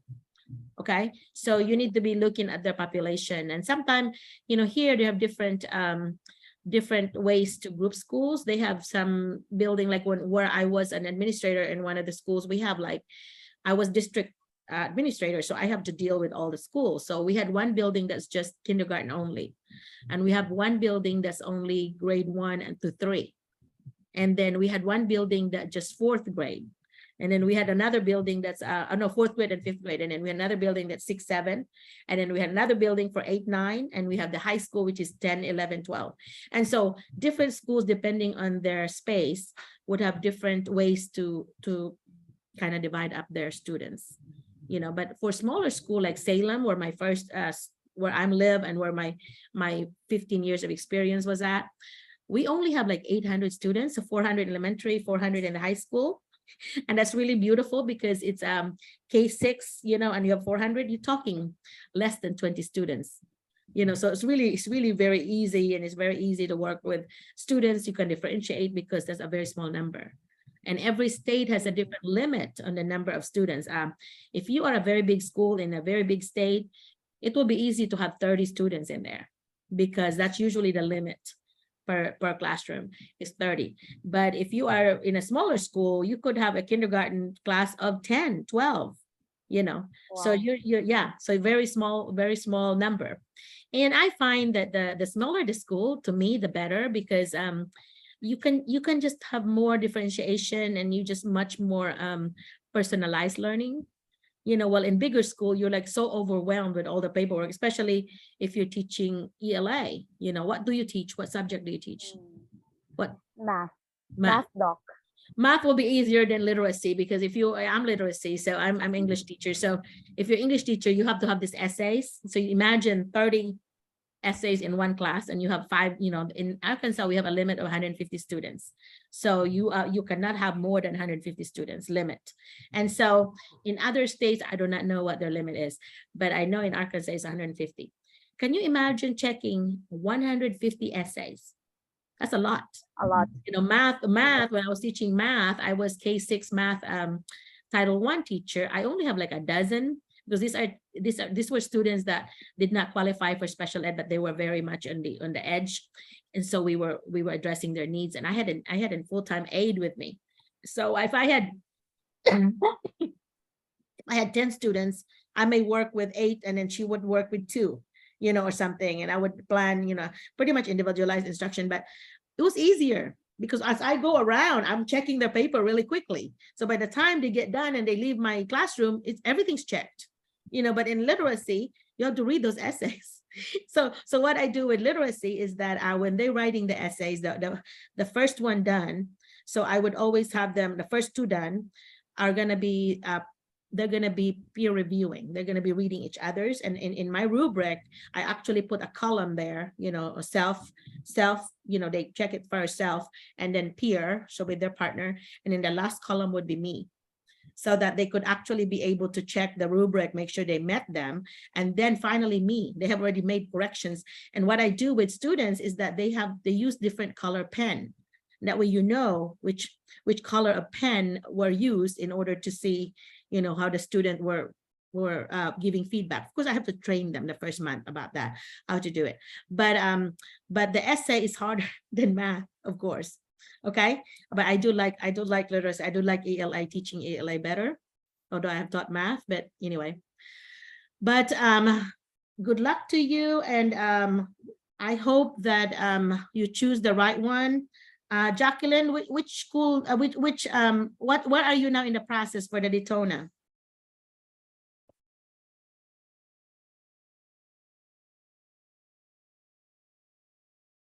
Oh, did we lose her? All right, Maverick, while waiting on Jacqueline, Maverick, I am reading your in the chat that your friend, the principal, said that she could not wait anymore. Yeah. Because they were starting. Yes, ma'am. Her principal just emailed her just now. She was heartbroken. Oh, she was actually crying. Yeah, because sorry. Because the school year starts on August 21, and the principal told her that they have to find another kindergarten teacher. Oh, no, that's the deadline, guys. Whenever you're talking July and August, that's already, they call them the crunch here.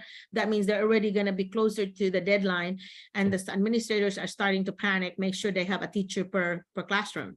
And so if that Chicago one is really legitimate and you have the money for the 2,500 and you really want to do it, especially if it's H1B, do it, because you cannot dilly-dally around. They have a deadline for you to come.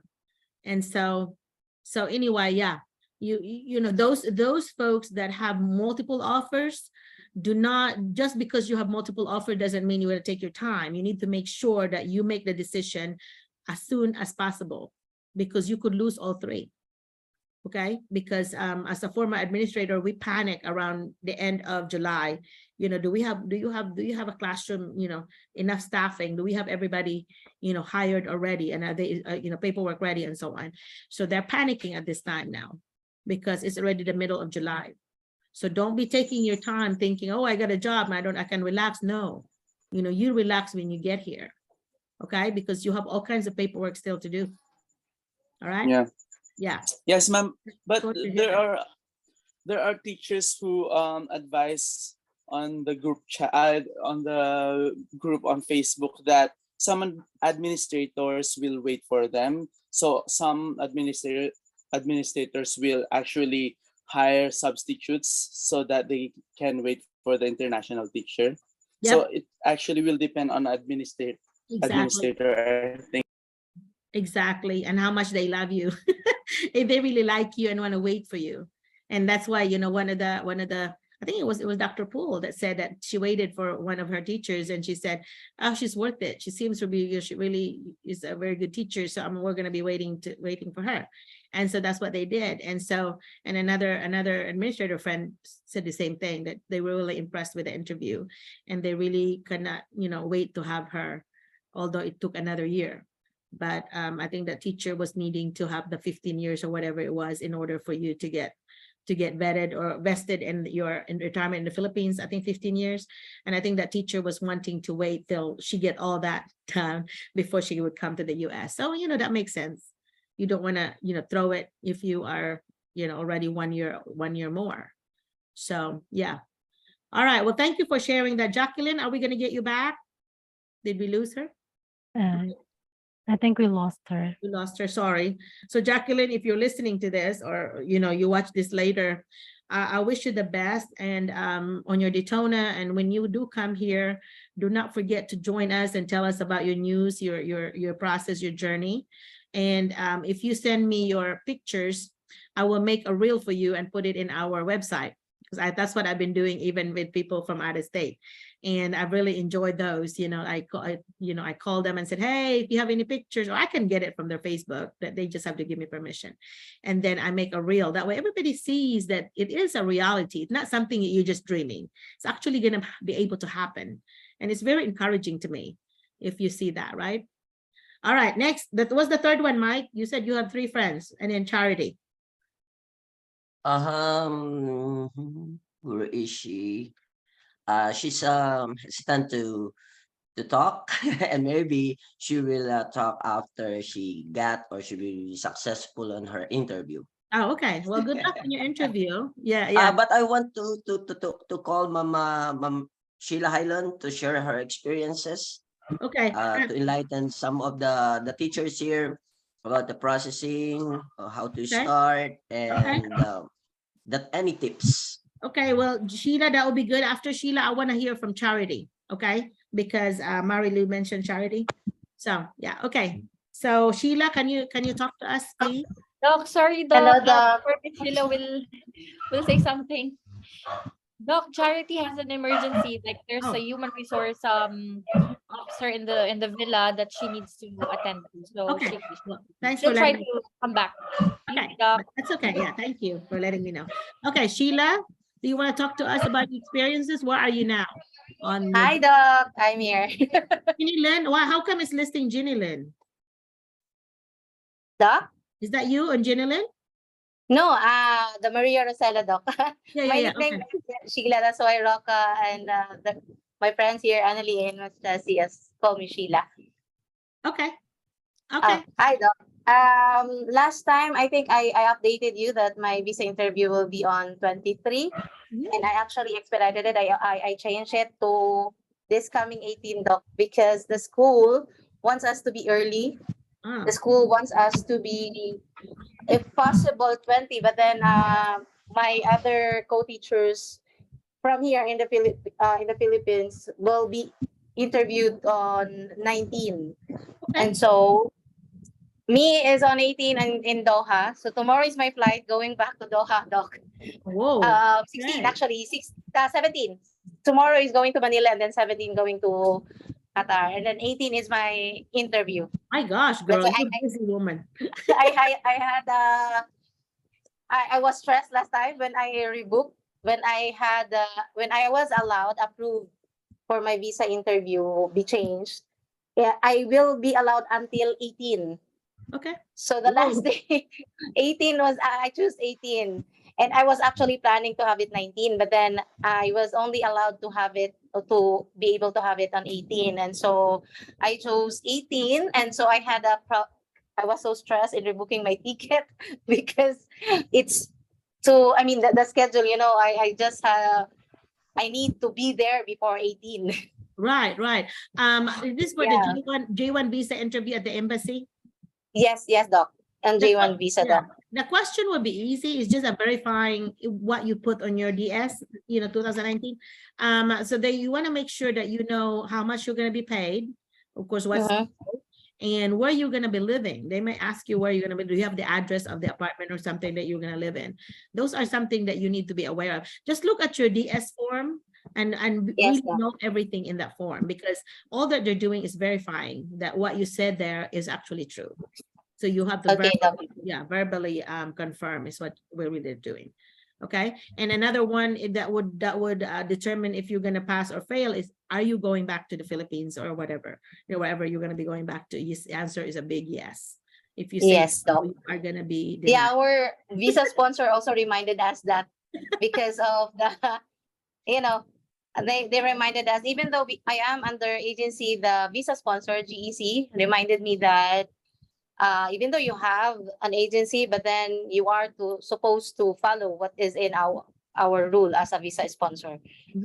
So yeah, that's why I told our visa sponsor that we need to, since that's the program that we are entering, the J1 visa. So we should know the rule, which is the 2-year rule. We have 2 years residency going back to the Philippines. Right, and to teach what you learned. Yep. And then you can come back later if you need, if you are hired again. But the important thing is that you are going back. Okay, you are. Yes, Doc. Yes, Doc. Well, good luck on your interview, and let me know once you know the result. That would be nice to know. So, Yes, Doc. Thank you. Actually, someone is asking what's my visa sponsor. My visa sponsor is GEC, Global Educational Concepts. I actually helped someone earlier. Oh, I think I lost. But anyway, I actually helped someone, Doc, from the group early in the morning this morning, because he is from GEC also. I think it's Sir Arthur. Okay. He has a job offer already, and he already had DS 2019 already from GEC, and he was planning to book for appointment for interview, and he was actually choosing a date in the GEC dashboard. And I told him that if you want to have the book or the appointment, sir, it's not in the GEC dashboard. That date there is your date that you have in the visa in the US Embassy. So I helped him. We had the video call for 3 hours this morning. Wow. So is this Arthur Salem? Is this Arthur Salem that you're talking about?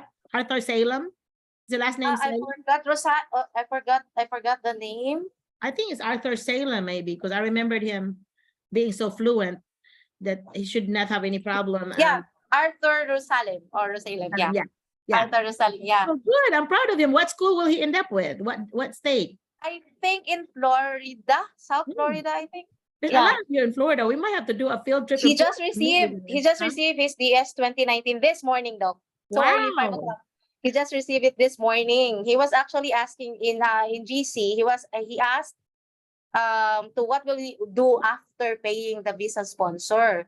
So in that time, during that time last night here in the Philippines, he was still waiting for the DS 2019. And then this morning, Roca tagged me kasi he tagged me for I will help daw for Mr. Arthur. So I messaged him. He said that he is planning to book an appointment, but he is in opening the dashboard in GEC.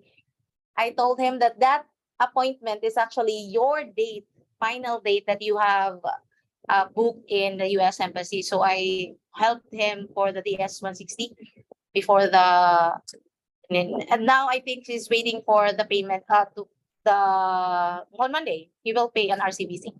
Okay, so that's so that is a J1 visa you're talking about, right? For him? Yeah. Yes, Doc. Okay. Well, I'm so proud he got a job. That's awesome. Yeah, but I think his job also, Doc, is a self-placed in GEC because he only paid for, I think, the insurance because we don't have the same payment. I asked him how much, so I think he have a self-placement in GEC. Which means so it's more expensive or less expensive? Less expensive. Okay. Wow, that's cool. Actually, there's no payment for visa sponsor if you are a self-placed in GEC. Okay. If you're a self-placed or JEC, you don't have a payment for visa sponsor. I think it's only for the insurance, maybe. Okay, for the self-placement means that you found a job yourself. Is that what you're saying? No, GEC placement, doc. Sorry. The self-placement is you found your job, which is I am under to that. That's why I have to pay. But GEC placement is the GEC will provide you with the school. Yeah. So Mr. Arthur, I think, is a GEC placement. Okay, so and I think GEC placement also means that they have actually been charging the school themselves. So that's why Yes, they charge yes, you doc, because I they will think. charge the school. But for I your think so. for you, they usually charge about 500 a month for 12 months or something, 6,000. We paid actually doc big big 4,000. for the whole year, doc. We paid 4,000 including the insurance. Yeah, and I think that's what they charge. 4,000 including the insurance. But if you don't come up with the 4,000, they will allow you to do it's 6,000, like $500 a month for 12 months, and then you have to send them 12 checks. And I thought that's what I happened. don't know, doc. Maybe, but I was not able to ask about that because I don't know if there's an installment or something. But it's just they only give me the total amount, doc. A separate for the visa sponsor and another receipt for the insurance. Yeah, I think that's very basic. That's what they do. And I think GEC is really one of the best ones on responding to Yes, doc. very They fast. are so fast. Yeah, the fast in others like responding. Greenheart and all that, they sometimes they're slower. I guess it depends on the traffic. Greenheart is so slow. Sorry. Yeah, Greenheart is so slow. slow. Yeah. They're slow, but also they're picky. Greenheart, I know, had Yes, doc. refused one school because they were a D school or an F school. My And, school, yeah. doc, we are under Greenheart at first for the Beaumont High Mhm. School, but then they said that we are not approved, the Beaumont United High School. So that's why we transferred To visa GEC. sponsor. So we are under GEC now. Yeah, the visa sponsors have the power to do however their program is run. And so sounds like Greenheart is actually stricter, it seems like. But also they're so slow in answering, I tell you. Some of them, I get the Yes. frustration from the other applicants because they're waiting, they have a deadline, and they could not hear back from them. And so it's always nice when you get the fast response. Although GEC is Yes, actually more expensive than the others, but it's okay, it's worth it if worth they it. respond faster. So We actually have one, doc. I actually have one. I mean, the same school. We are accepted the same school here, but he's not here in the Zoom meeting, but he's in GC. In our GC in the international. I read his message there. His problem is he is under now Greenheart, and Greenheart is not yet responding. So he was asking if what's the problem, why the school is not approved with regards to why the Beaumont High School is not approved in Greenheart. But I don't know yet what's his status now, because he was asking this morning. I was not able to answer it because I don't know also. right. So Do you remember the name of the applicant? Do you remember his name? Mark Honest. Okay. Mark Kenneth. I have to look for that. and There, see. Mark Kenneth Honest. Okay, I will try to look. He's a for that math and see. teacher, actually, doc. He's with me, the same school, actually. We are in the same school, accepted at the same school, but we are the first batch accepted. So, siya ay medyo na huli na. So, sa Green, he was assigned in Greenheart po. Yeah. So, he has a problem actually now. Yeah. Well, if you Because the can, school wants us to be together. early. Yeah. Well, I wonder if is there any more visa slots available for GEC? I mean, can you like help him, or can he get out of Greenheart already? I don't know how that works. So you may My other colleagues actually, doc, is helping him Okay. finding another visa sponsor. But actually, we are under Mielakay, the agency. So the school actually informed him that you have to push the agency since it's their job right. for you to have for you to have your visa sponsor. Ma'am Sheila, I think you can also refer JCU. We're in most of the teachers here in Helena. The visa sponsor is JCU. I'm not Okay, promoting, but I will try. it's legit. The JCU, doc. The JCU. Okay. JCU. What Yeah, the JCU with Dr. Tupas. I think it's Dr. Tupas. Hmm. Yeah, I think Sir Edison or their visa sponsor is JCU and the rest of the teachers here. Yeah. I hope there's still slots. That's his problem for now, but they cannot help him. Yeah. Doc, I just want to say something. Sorry. Mhm. I'm Yes. also associated with Green Heart. This is my visa sponsor as well. This is one of my concerns because they're slow in the process. But I tried BPush. You know, BPush is a third-party agency. It's an agency. Yeah, So the before yes, yeah, yes, before from yeah. Sheila. They told me that they have 20 slots available. So when I asked them and I researched about it, it's an agency. So the ending is that they will look for a visa sponsor who can help us, and then we will end up asking help for Green Heart and other visa sponsors. So we just have to be careful if the agents if this particular sponsor is a third party agency, because if it is, then they will ask the help of a designated visa sponsor like Green Heart, GEC, and others. Yeah, But I really want to I Go ahead. want to transfer really, Doc, Yeah. because I'm not sure with Green Heart, and the school is giving me like around second week of August to process my visa.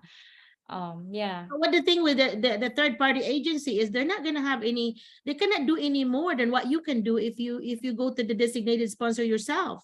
They don't have Yeah. that connection with them. They just be looking like you would, and you could do it for free. Well, they're charging you thousands of dollars to do it. So Yeah, why would Actually, you do yes, that? Doc. Huh? Yes, Yes, exactly. yes, Doc. Yeah. But It goes Minga House, I also Yeah. talked to Minga House, Doc. I thought it's a designated visa sponsor, and then when I searched about them, it's an agency, it's a foundation actually based in Colombia, and they are looking for designated visa sponsors in the US who can help, J1 teachers as well. So they will ask for around 3,000 for their sponsorship. I mean, for their help, and then another for the visa sponsorship. crazy. So Why would you do that when you can? Yeah, you can go straight yeah, to. so we have to be course. very careful. I tried Amity, Alliance, ITSA, so many visa sponsors, and there's no slot available. But I didn't know about GEC, so I will try to check with GEC and if I can still cancel with Green Heart, Doc. But in all Check fairness, Doc, first, ma'am. I tried. I Because we started were July actually 10, Oh, sorry. if I'm not mistaken, July 10.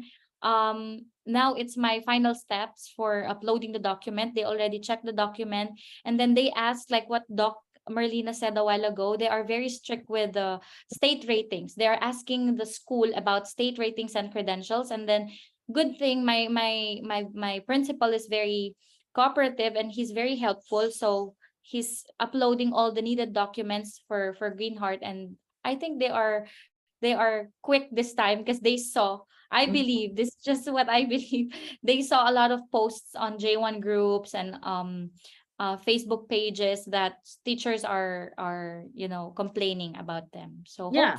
hopefully They'll change. It says Maverick said that I think GEC closed on June 30th. Yes, Doc. That's the advice also for us. That's why Mr. Mark Kenneth was not able to be accepted, but GEC advises Mr. Kenneth to apply for us GEC placement. I think it's for reservation. In case there is someone who will back out, then he will be Yeah. into GEC. Yeah, they want the GEC placement because they actually will make more money. I think they charge the school like 6,500 or something in order for them to do it, and so they're actually going to make more money by doing a GEC placement. If I'm correct about that, from what I know, from what teachers told me. But anyway, but GEC is one of the most popular ones, really, because of the fast response, I think. So ITES, I think it's what Maria used, or somebody that I know here. ITES is one also that's good. And it seems like GEC though, if you are, if somebody recommends you that's already a GEC member, it seems to be faster because they can just directly contact that person that they've been contacting a GEC and recommend you. And you may want to do that for somebody if you're already in GEC, and go ahead and recommend someone that, So anyway, but Green Heart, watch your rating. If that school is a D or F rating, forget it. They're not going to take you. So that's one thing that you need to do. How you can find a rating for each school is you go to that Department of Education. So for example, for Arkansas Department of Education, and you just type on the search there, rating or school. I think they call them school academic progress or something, or report card. In ours, they call them report card. So school report card is what they would call it in here. I don't know about other states if that's what they call it, but it's called the report card for the school or district. So they would be the A to A, B, C, D, or F rating. So you want to be, and I know in the like Mike and them, where they're teaching, they actually are the D and F schools. That's why they needed more international teachers, because they don't get very many applicants. Okay, so that means that they are needing intensive help from the state, and that's why they are the ones that we really need to help. To me, that's why I go there instead of the richer schools, because I want to go help them. Yeah. And so can I ask Miss Sheila quickly about her interview? I mean, Yes, ma'am. visa embassy appointment. yeah, go ahead. Yeah, talk about that. Yes, ma'am. What is it? How was your embassy appointment in Qatar, Miss Sheila? Because I saw in the website like it takes around 100 days to book an appointment. No, mabilis lang po. It's so easy. Actually, it's so You did it happened yourself, that it's Eid last time when I booked my appointment. So I paid Thursday ba yun? Thursday, and then I was approved after the Eid. So after Eid, and then they approved that I can have my appointment. My appointment was early, actually, July 23. It's actually early, but then our school just want us to be early. So early, mas early pa. So I expedited. I am only allowed until 18. So that's why I choose 18. So you did expedite appointment po, ma'am? Yeah, the expedite appointment, actually the earliest is July 11. When I expedited it was July 10. So the earliest is July 11. Since I am here in the Philippines, so I cannot have it. So I chose the last day, 18. What are the requirements po? Only DS 2019, the CIVIS, and the job For the offer. expedite, ma'am. For the expedite. Yeah, for the expedite. That's it. Okay. Thank you, ma'am. Thank you so much. Only that. Well, actually, the school, we actually asked a letter from the school also. I actually included it. So I uploaded for the expedited schedule. We asked our HR if we can have a letter of support that we need to expedite our schedule. Oh, We need to change. So, but the actually program only start 3. date should be there, miss. That's why they only need 3, but then I included the letter since I was already given a letter. Thank you, Ma'am Sheila. Welcome. Thank you, Doc.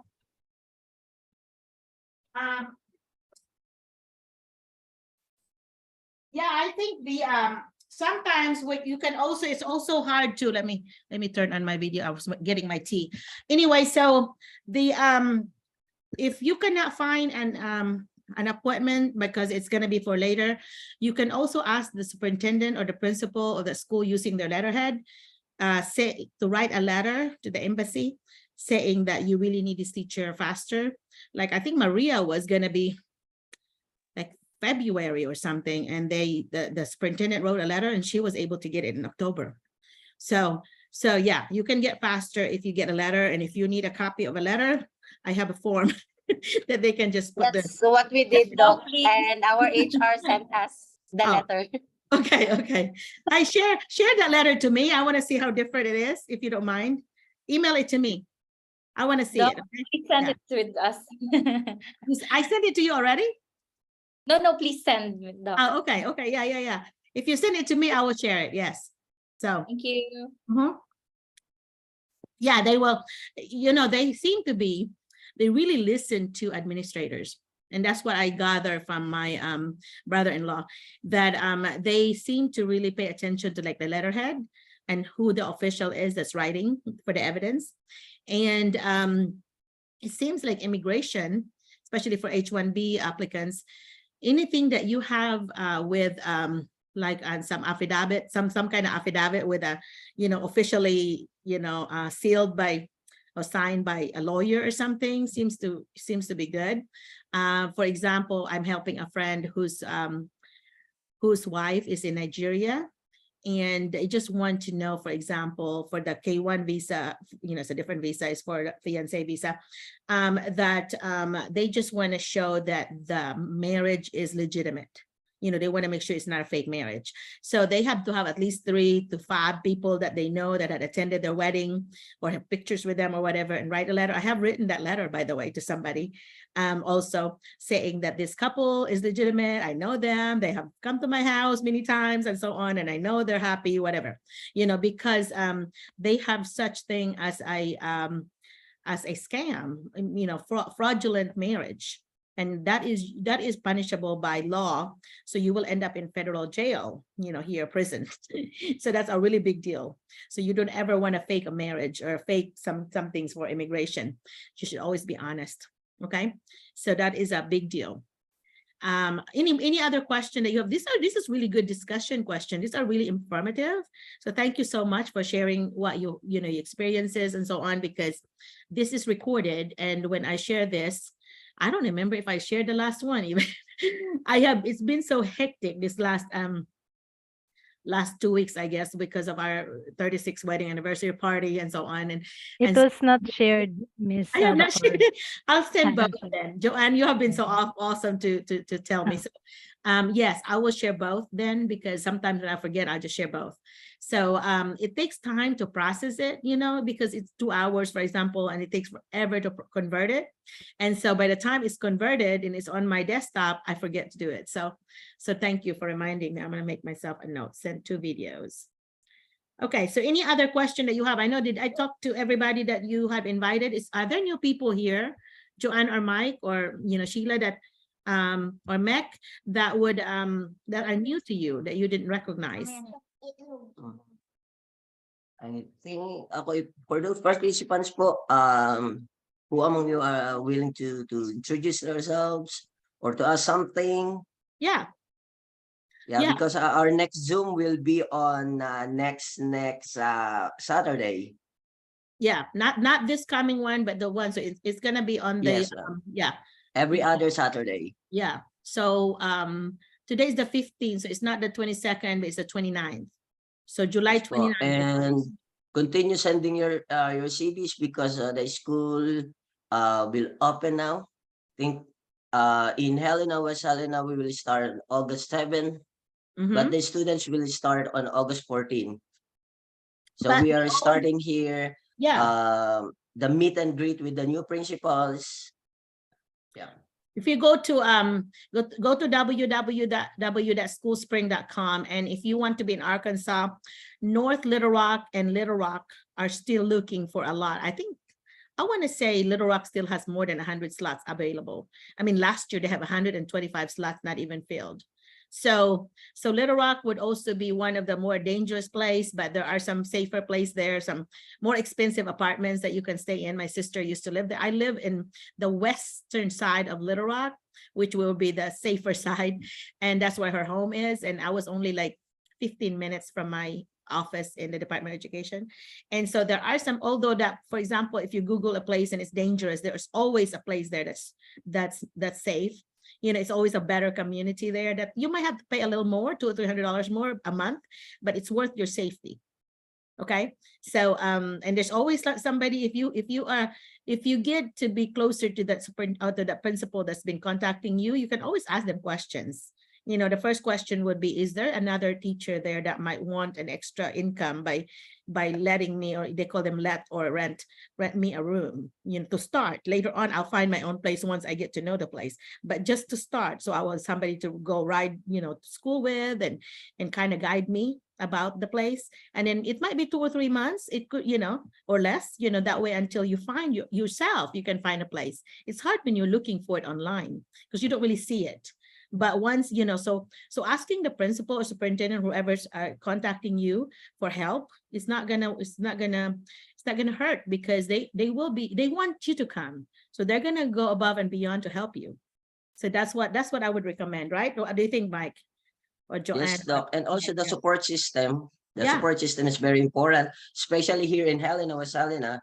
some of the Filipino community here, the Filipino teachers community are very supportive. And through the help of Dr. Merlina, most of us here are stable now. We have our own house here. And also the family, my family is already here. My two daughters, my wife, my daughters are already enrolled in JFWall, wherein I'm teaching, and then in Central High School. Yeah. My eldest is coming 8th grade and 3rd grade.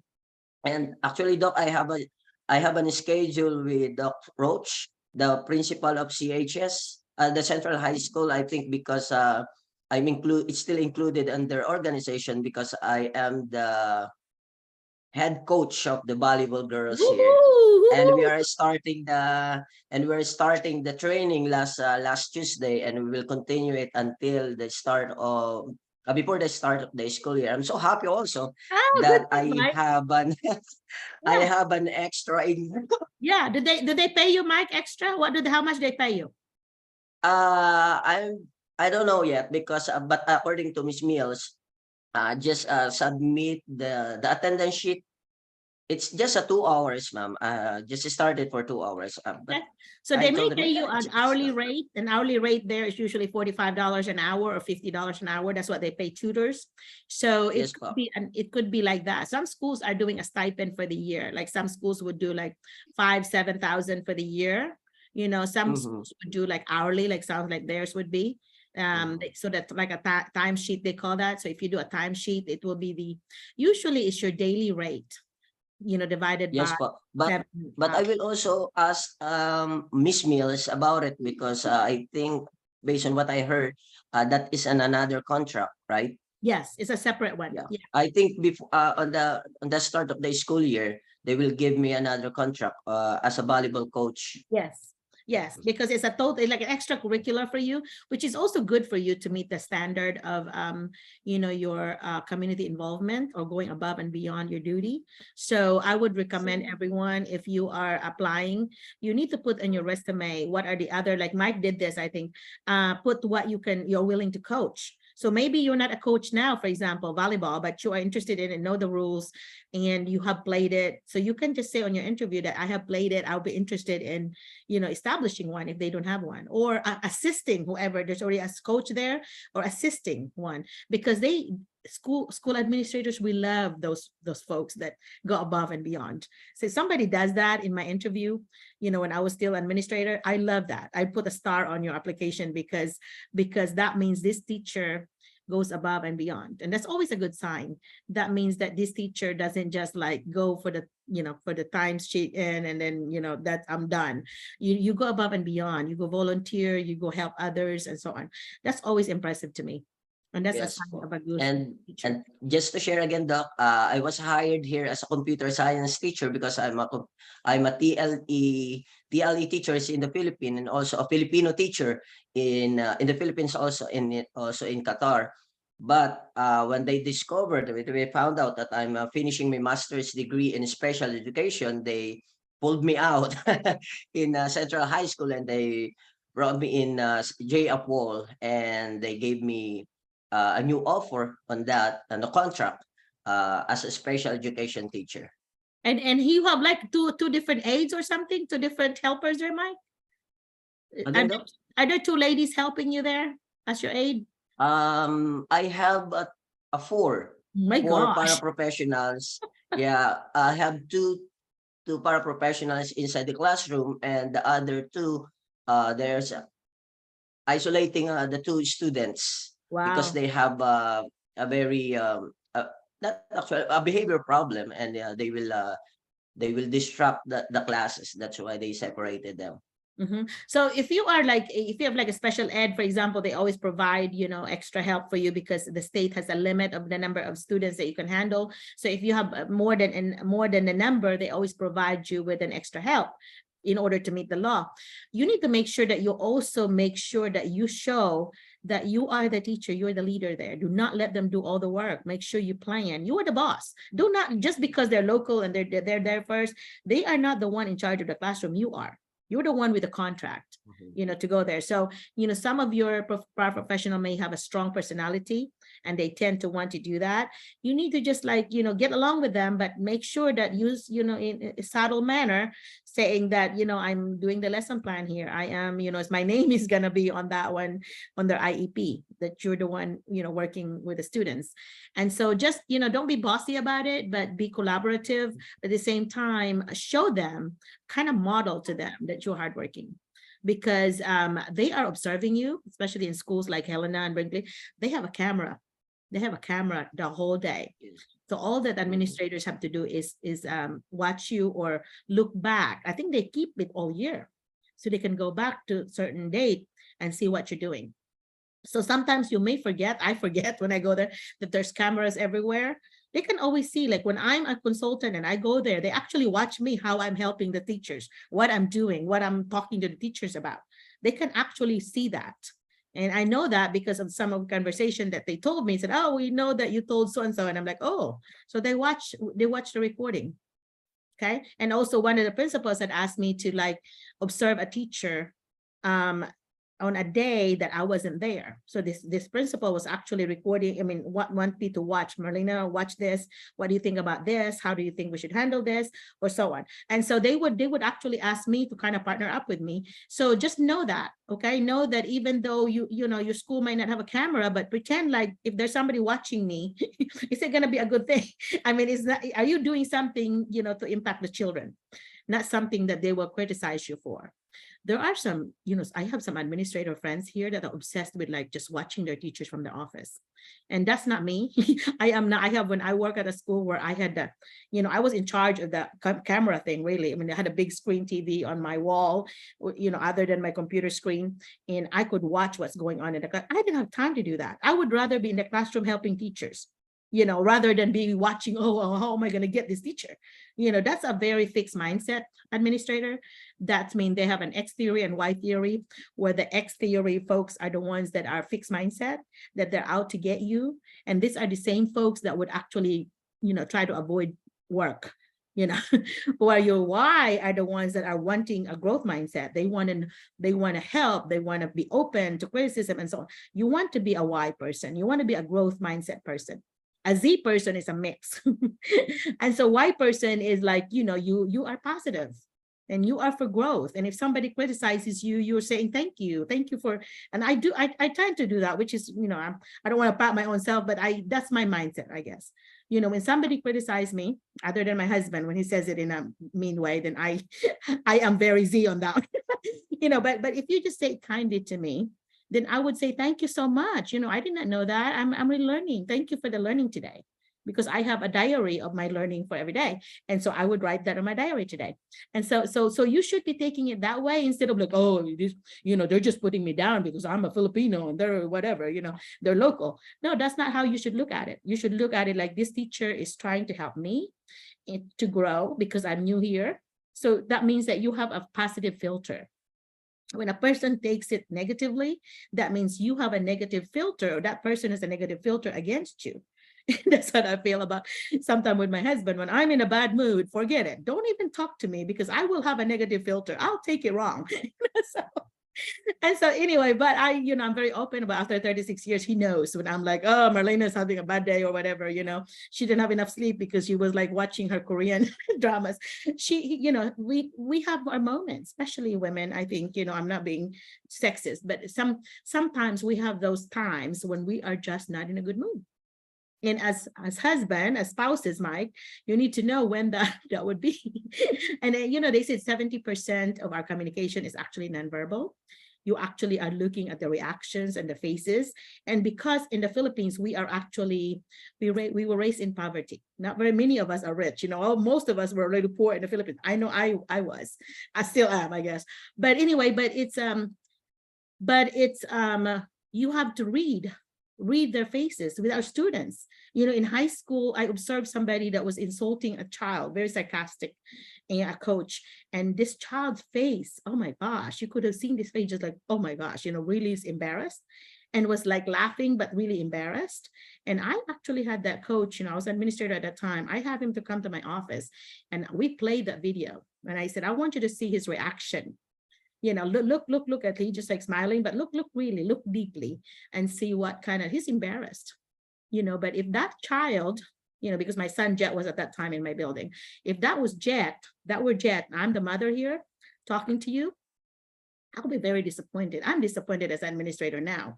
But if I was a mother, if I were his mother, I would even be more disappointed because of how you treated my kid, you know, my son, because, you know, how I always believe that we treat them like our own biological children. And this is not it, you know. So if you treat your students like there is an invisible mother or father, grandma, you know, right there next to them, invisible, but sitting next to them, you would actually be treating them better. Because you're not going to say the mean things that sometimes we want to say because there's a mother there, you know? So having that invisible thinking of a child there helps. And we have, you know, I look back at my first 5 years of teaching possibly, you know, because I was raised in a, you know, I'm being TMI here now, but we were raised in a very abusive home, physical abuse, you know, with my dad. You know how in the Philippines, we get spanking a lot and so on, but this was like extreme, right? So I had anger management. I didn't even realize I had. And so later on, after talking to counselors and so on, my friends who are counselors, and I realized that, you know what, I really needed counseling. I didn't know that, but I did. And I had anger management. I get mad easily. So that's something that if you experience that, make sure that you talk to someone. Luckily for me, I had a very, very, very good friend that was a counselor, really good counselor. And she and I would talk all the time. I was not paying her or anything, but it was just like, she had some perspective that was from a professional perspective that she understood me. You know, she would say things like, you know, Merlina, that's why, you know, I said one day, you know what, I remembered when I was young that that's why I love school, because that's a safe place for me. You know, that was a place where I was happy. I was not going to get a spanking, hurt. I was not going to be black and blue. That was a happy place for me. That's why I continue to want to learn, because school is a happy place for me. But you have to think of it on the perspective of now you're a teacher, you may have children like that in your classroom. So what are the you know, the nonverbal, you know, expressions and things that happen in your classroom that could save somebody's life, really? You know, you have Japan is #1 in the suicide of young adults up to 25 years old. They have more suicide in Japan because of the pressure and stress that they have. But in the Philippines, that might not be published too much, but in the US, there's a lot of that. And you could be the one that could help that one child, because that child's life is very bad, but they are not able to tell you that, but you see the expressions in their faces. Why is this child not happy? And this child is always sad. It's always looking like, you know, I think I mentioned this before, that I had one child that was always sleepy, and found out years later that she was abused every night by the wife of, by the boyfriends of the mother. And the mother did not believe her. And she was 16 or 17 years old before she actually said it to the high school counselor. And then, you know, the mother, she got taken out of home and so on. But the point is, you know, here, teachers in America, I don't know about Philippines, but teachers in America, we are required to report abuse to the law, or you could use your license. Okay, so if you feel like there's an abuse and you don't have any evidence, you need to report it to the counselor, school counselor, and tell the counselor what are the things that you noticed, and then tell the counselor to investigate it further, because sometimes it could be a physical abuse, sometimes it could be emotional abuse, it could be sexual abuse, it could be a combination of the three. And so, you know, luckily for us, it wasn't sexual abuse at all, which is good, but it was physical and emotional. And a bunch of our children would have that. And as a teacher in America, especially, they won't tell you that, but they would see that. And that's why, to me, journaling, I have journaling in my classroom all the time, whatever. Even when I was teaching math, I actually had them write the last 15 minutes of school. And I did like error analysis. I want you to talk about your math, you know, what did you do today? And when you did errors, I want you to analyze your error. Like today, I noticed that I forgot to carry. Every time I would add, you know, numbers more than 10, then I forgot to carry. You know, things that you reflect on your error in math. You know, so you could write in any subjects, but because I taught English, and they which I loved. So they able to write me their reflection. And the thing about that is you get to know your students because you read them and you get to know what they're thinking. For example, in 4th grade, oh my gosh, I see a lot of boys in love with the other girls or vice versa. And three pairs of them actually got married. These were kids that were always talking in their journal about each other. And 3 of them, three sets are now married, have children now. And the other day I just saw one, I said, I remember you in 4th grade, you were so in love with your wife now. You're always like talking about her and she was talking about you. It's like, oh, she was? And I'm like, yeah, she was. And of course they don't know, then I was not going to tell them then, but it was so cute to see that this happened. But your observation, I guess, in the classroom, what did they say? That you cannot just teach the mind, you also teach the heart without first teaching the heart. I really believe that. So social and emotional skills, SEL, is really important, that they feel like, you're there because you care about them. You're not just there to get your money, because otherwise, what's the point, right? So we're teachers not to get rich, but because we want to help students and impact their lives. Okay, so now I'm going to get off my stage now. Any other questions that you have?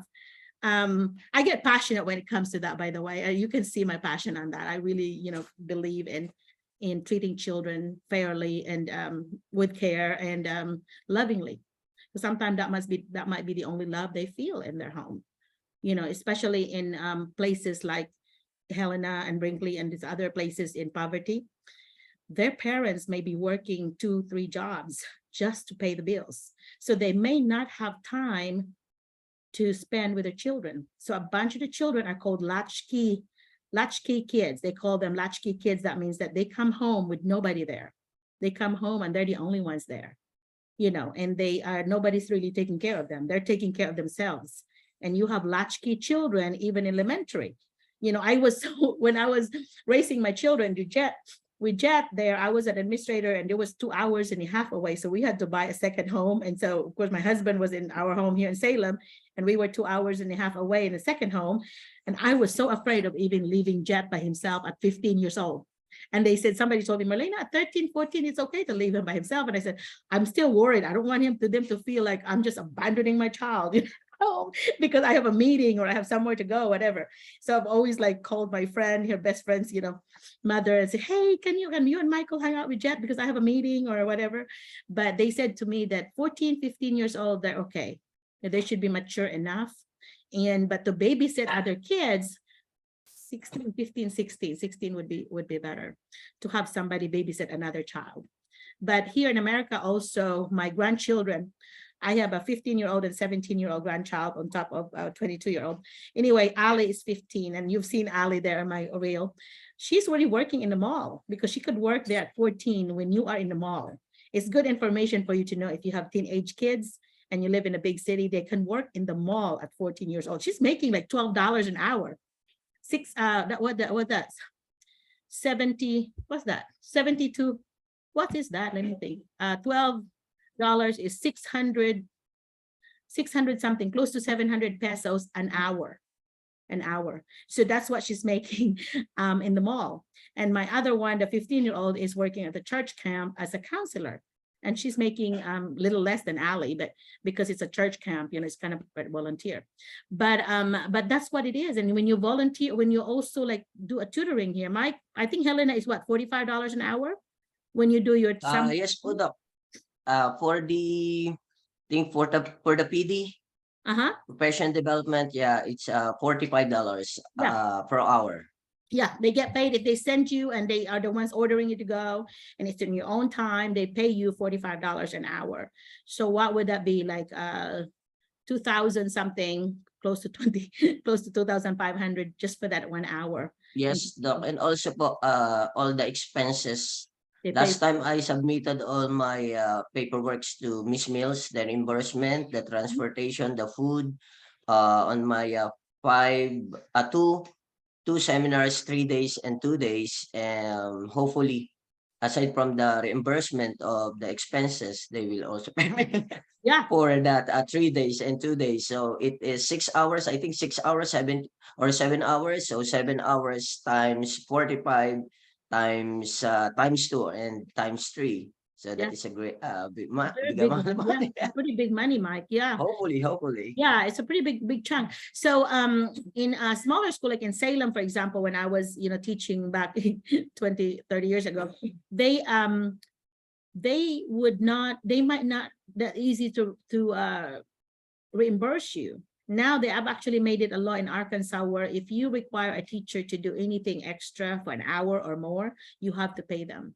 But of course, if you have a school that's really struggling and they don't really have the budget, don't be like, oh, you have to pay me. No, if they, they don't have that kind of understand, if they don't have the budget, think of it as a volunteer work, because you are supposed to go above and beyond anyway, because one of the standards you have to meet is to have community involvement. So think of it as a community involvement. In fact, I was thinking, you know what, I need to do like a chess club in some of the schools that I went to if I go every week, and just meet every week. And in that way, you have the kids help, in chess, because chess actually help them develop their logical skills, their mathematical skills, help them focus for the ADHD, all that good stuff. And so anyway, yeah, think about what are the things that you can do extra above and beyond what you teach. Your strength, other interests that you may have. As a teacher in America, you can sponsor any club that you want.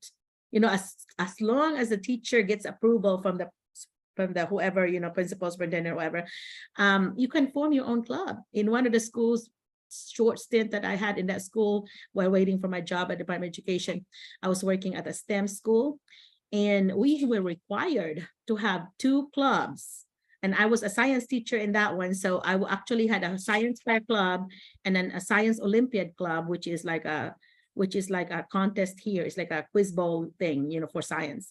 And I was coaching that. So every Tuesday and Thursday, I would, I have kids from my, Tuesday, I would have a science fair, club students. And for some of them, they overlap because they want to be in both. But it was fun to do. But at the same time, I'm thinking, oh my gosh, and this is a charter school, so they're not even paying me extra. I'm staying till 5:30 in the afternoon from 3:30 that you get off, and then you have 2 hours extra, and they're not paying you. But because it's a charter school and public school, they have to, And so if your name of the school that you are being hired has the word charter on it, they have some kind of exceptions where they actually seems to give you more time to work and less pay, but it's still considered a public school. But they just have a little leeway on the rules, is what I noticed when I was teaching at one for 9 weeks. And it's a good experience. It's just that they were so strict, like, your lesson plan is pretty much like a book. Like if you're going to be gone, the substitute should be able to just get in there and you are like talking to them like a script. So the lesson plan was really long, so I got smart and say, okay, this is what I'm always doing. This is my routine. So I would like write my routine down, and I would leave the blank on the activities. And so I already have my routine written for every day, right? And then I would just leave the blank on the activity. That way I always have that template, that form that I have, that, this is what I always do, start with a student, and this is what I always do to check the roll or the lunch. And then, and then at third period, they're going to go to music and so on. So I would have that little template every day. And then that way, when I had to be gone somewhere, I just pull that day's template and I just fill in the activities in there. That might save you. I don't know what you do in the Philippines. Tell me about what you do in the Philippines whenever you're gone. What kind of lesson plan does the principal expect you to leave? Because I do not know that. Somebody share? Do you remember? Mike? Joanne, what do you do? Well, we're 20 minutes over time. I'm so sorry. But then I'd like to answer that concern. As Yeah. of the moment, I am working in my friend's school, and we are not required to make a lesson plan. Whoa. But we Okay. do have a curriculum map, Okay. a curriculum map that we have to finish before the Okay. start of the school year. Okay, well, that's a good answer, because in other schools here, like I think Helena is required a lesson plan, and Brinkley is too. But Barton, where Leslie and Abby are working, and Marissa there too, they are not required a lesson plan. So they don't, you know, they were always like, oh yeah, I don't have to, but really you do, because you have to plan on what you're going to do for that kid. They just not, you just not turning it into the office. They're not strict about the format. But if you go in an interview and they ask about lesson plan, you need to ask them, you need to tell them that you always follow the school policy about how to do lesson plan. Most schools have a template that you have to use. So you follow what the school requires, and that in your lesson plan, you're gonna include the differentiation, things that you're gonna do for your special ed, for your gifted students, or GT they call them. So your gifted students and ESL students, you're gonna put that in your lesson plan. That's the important pieces in the lesson plan. Okay. Yeah, I still believe Dr. Merlina that lesson plan is our best friend as a teacher. Yeah, I think so too. Yeah, I think that is a very good way to end this session, because I know you are very tired. No, it's okay. Yeah, thank you for reminding me. You're so good at time management. No, it's Sir Mike. Mike is too nice to tell me either. So you have to do this, okay, guys? Okay. You just tell me that and I'll get it. But anyway, my husband was like, you said 2 hours, and I always end up with close to 3 hours, but it's okay. I enjoyed talking to you, and to me, I felt like we really got to a lot of the questions, especially about visa processing and about the differences between visas and all that, and your experiences. To me, sharing your experiences, Meg and the others who shared about Sheila, the experiences on the journey, including the visa interviews, I think those are really helpful, because as a new, if you have a new person, new applicant, they're going to wonder, they're like in a tunnel. They don't know, it's dark in here. We don't know what's going to happen. But for them to see the process from interview to the visa processing to being here with family that Mike was sharing about his beautiful family, you know, having here, and when you get here, you get your social security number, your state ID, you open your bank account, and then you get paid directly to that account, and then you can buy your car. You know, H-1B visa folks can actually buy a property in the US if you're H-1B. But if you are J-1, you cannot. So you just have to rent. Okay. So Mike, that's a good note for you and the three, that you can. Yes, actually though, I want to buy some properties here, our own house, but the problem is the money. But what you can do, Mike, because you have a good job, teachers have good jobs. So you build your credit, you have to have a 750 credit or above in order for the bank to trust you. And in order to establish your credit, because no credit means bad credit. So if you don't have any credit at all, they consider that as bad. So the first 6 months, that's why, you know, if you get your credit card and you pay it, show that you don't ever get late. And then that shows that you're a good creditor. And then your credit will start to grow. And when you get that 750, you go to a bank, a local bank, and you ask them, you know, you introduce yourself in that I am a teacher, and you bring documents, of course, to show that you know, your contract or whatever, to show that you really are. And then you can ask them, I have this house, whatever, and I would like to put a down payment or whatever. If you put a 20% down payment, for example, if it's an $50,000 home, okay, you might be able to find a small one there for 50,000, which is a 2.5 million in the Philippines, or close to 3 million. But anyway, here it's going to be very simple. That's a very still poor house here, but if it's yours, it's nice. But anyways, 2.5, if it's 50,000, and if you put $10,000 down, which is about 20%, then the bank will not be as strict. If you have a 20% down, they're not going to be as strict with you, because you came up with a 20%. If you came up with a 10% down, then they're going to be a little strict. But come up with more than 20%, and it's easier to get approved. Okay, because my husband and I dealt with real estate a lot, so I kind of know this business. They will have an appraisal for you. They will do an appraisal for that house. So the bank is involved. They'll charge you for all this. They'll do an appraisal of that house. They're going to check if that house is worth they have a comparison rate of the houses similar to that in the neighborhood. So they would have the comps, they call it, the comparisons. And then they also would have like a termite person to check, make sure there's no termite problems.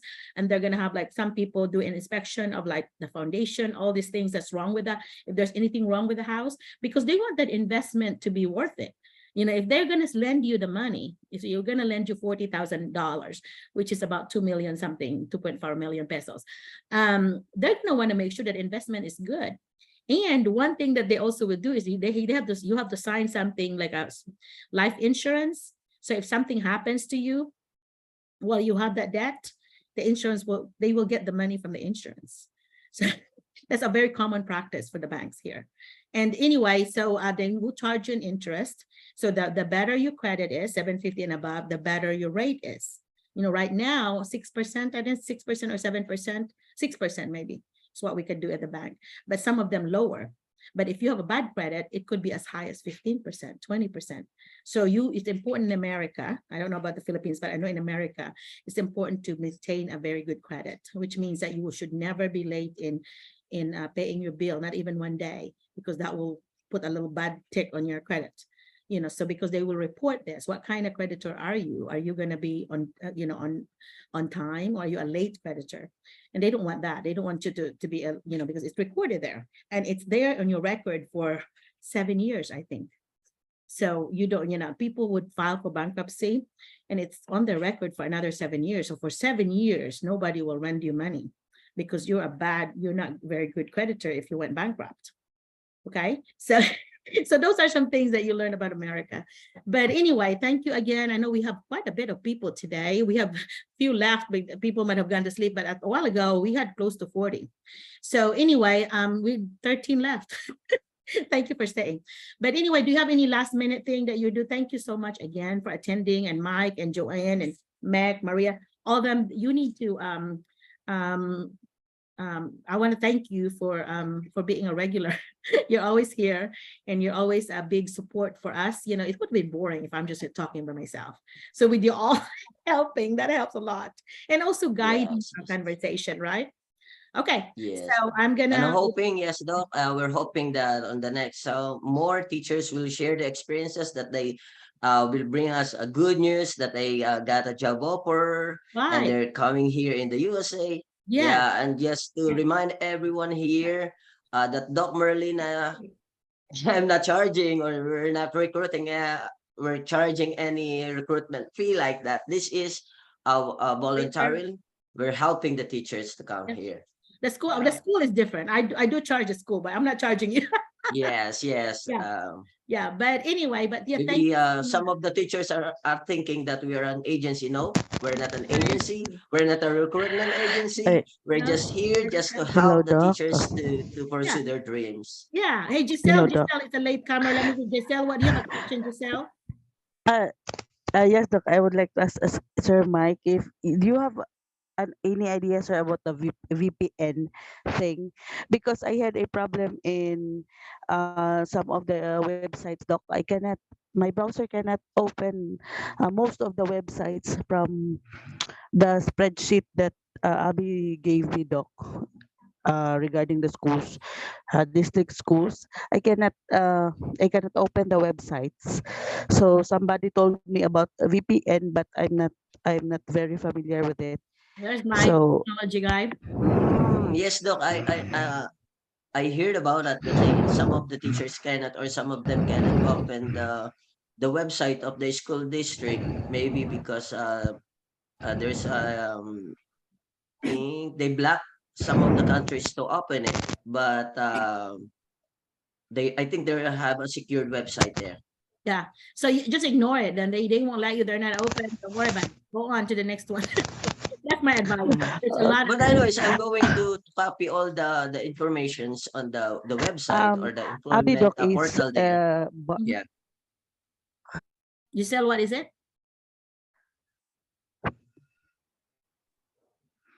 Yeah. So yeah, go ahead. Barton is hiring Doc, and Abby sent the website. I cannot really enter. I wanted to apply also at Barton, but okay, go to Barton. Also enter their website. BartonSD.org. It's www.bartonsd.org. You can search them on Facebook. There's Barton Schools District Arkansas in Facebook. You have a Facebook page, and there's a link to it. So there's a link to it. Yeah. And if you want to email the superintendent, I just ask Abby and Leslie for the email directly, and you can directly send it to the superintendent. It's a small school enough that you can do it. And you can just, and you cover letters saying that you're related to so-and-so. They love Leslie and Abby there. So you may want to mention I'm a cousin or whatever, to them, and that would help you. I just, Maria's mom, I think, is interested in the science one. So I just emailed him about that. That I said, be aware of this. This is whatever. And I forgot about you. So glad that you mentioned that. I'll try to send him another text. Thank Tell you, me Doc. you're applying there. Yeah. So Okay, Doc. yeah, good point. Yeah. Anyway, okay, so that's all I have for now, and see you on July 29th. And keep helping others and pay it forward. Since we're not charging you, you need to not charge others for the information that you want to help them. Okay. All right. So this is it, and have a good, I guess, weekend and the rest of the month before you have to go back to school again in August. You know, I get so jealous of teachers going back and getting the classroom ready and all that. And so anyway, that's a fun time. So I'll just have to visit somebody and I guess watch or help. Yeah. Thank you, Doc. Bye-bye. Bye. Thank you. you, Doc. Thank you so Bye much. po. Bye. Thank you. Thank you po. Bye po sa lahat. See you again Bye, po. See you Thank you, again. Doc. Bye, Bye Bye, po. Chelsea. Okay. Thank you, everyone. Bye. Bye. Bye po. Sir Mike. Yeah. Bye. Bye, guys. Sir Mike, pogi ikaw ngayon, ah. Yan, Micah. American na siya, Doc. Yung American na kanya. talaga. Uso yan. Para Yan. magmukha namang Amerikano dito. Doc. Did you color your hair, Mike? Ganyan, Did you ganyan color ba? the hair? Yeah, I so die, nice yeah. gold. Yeah, he's Americanized, that's for sure.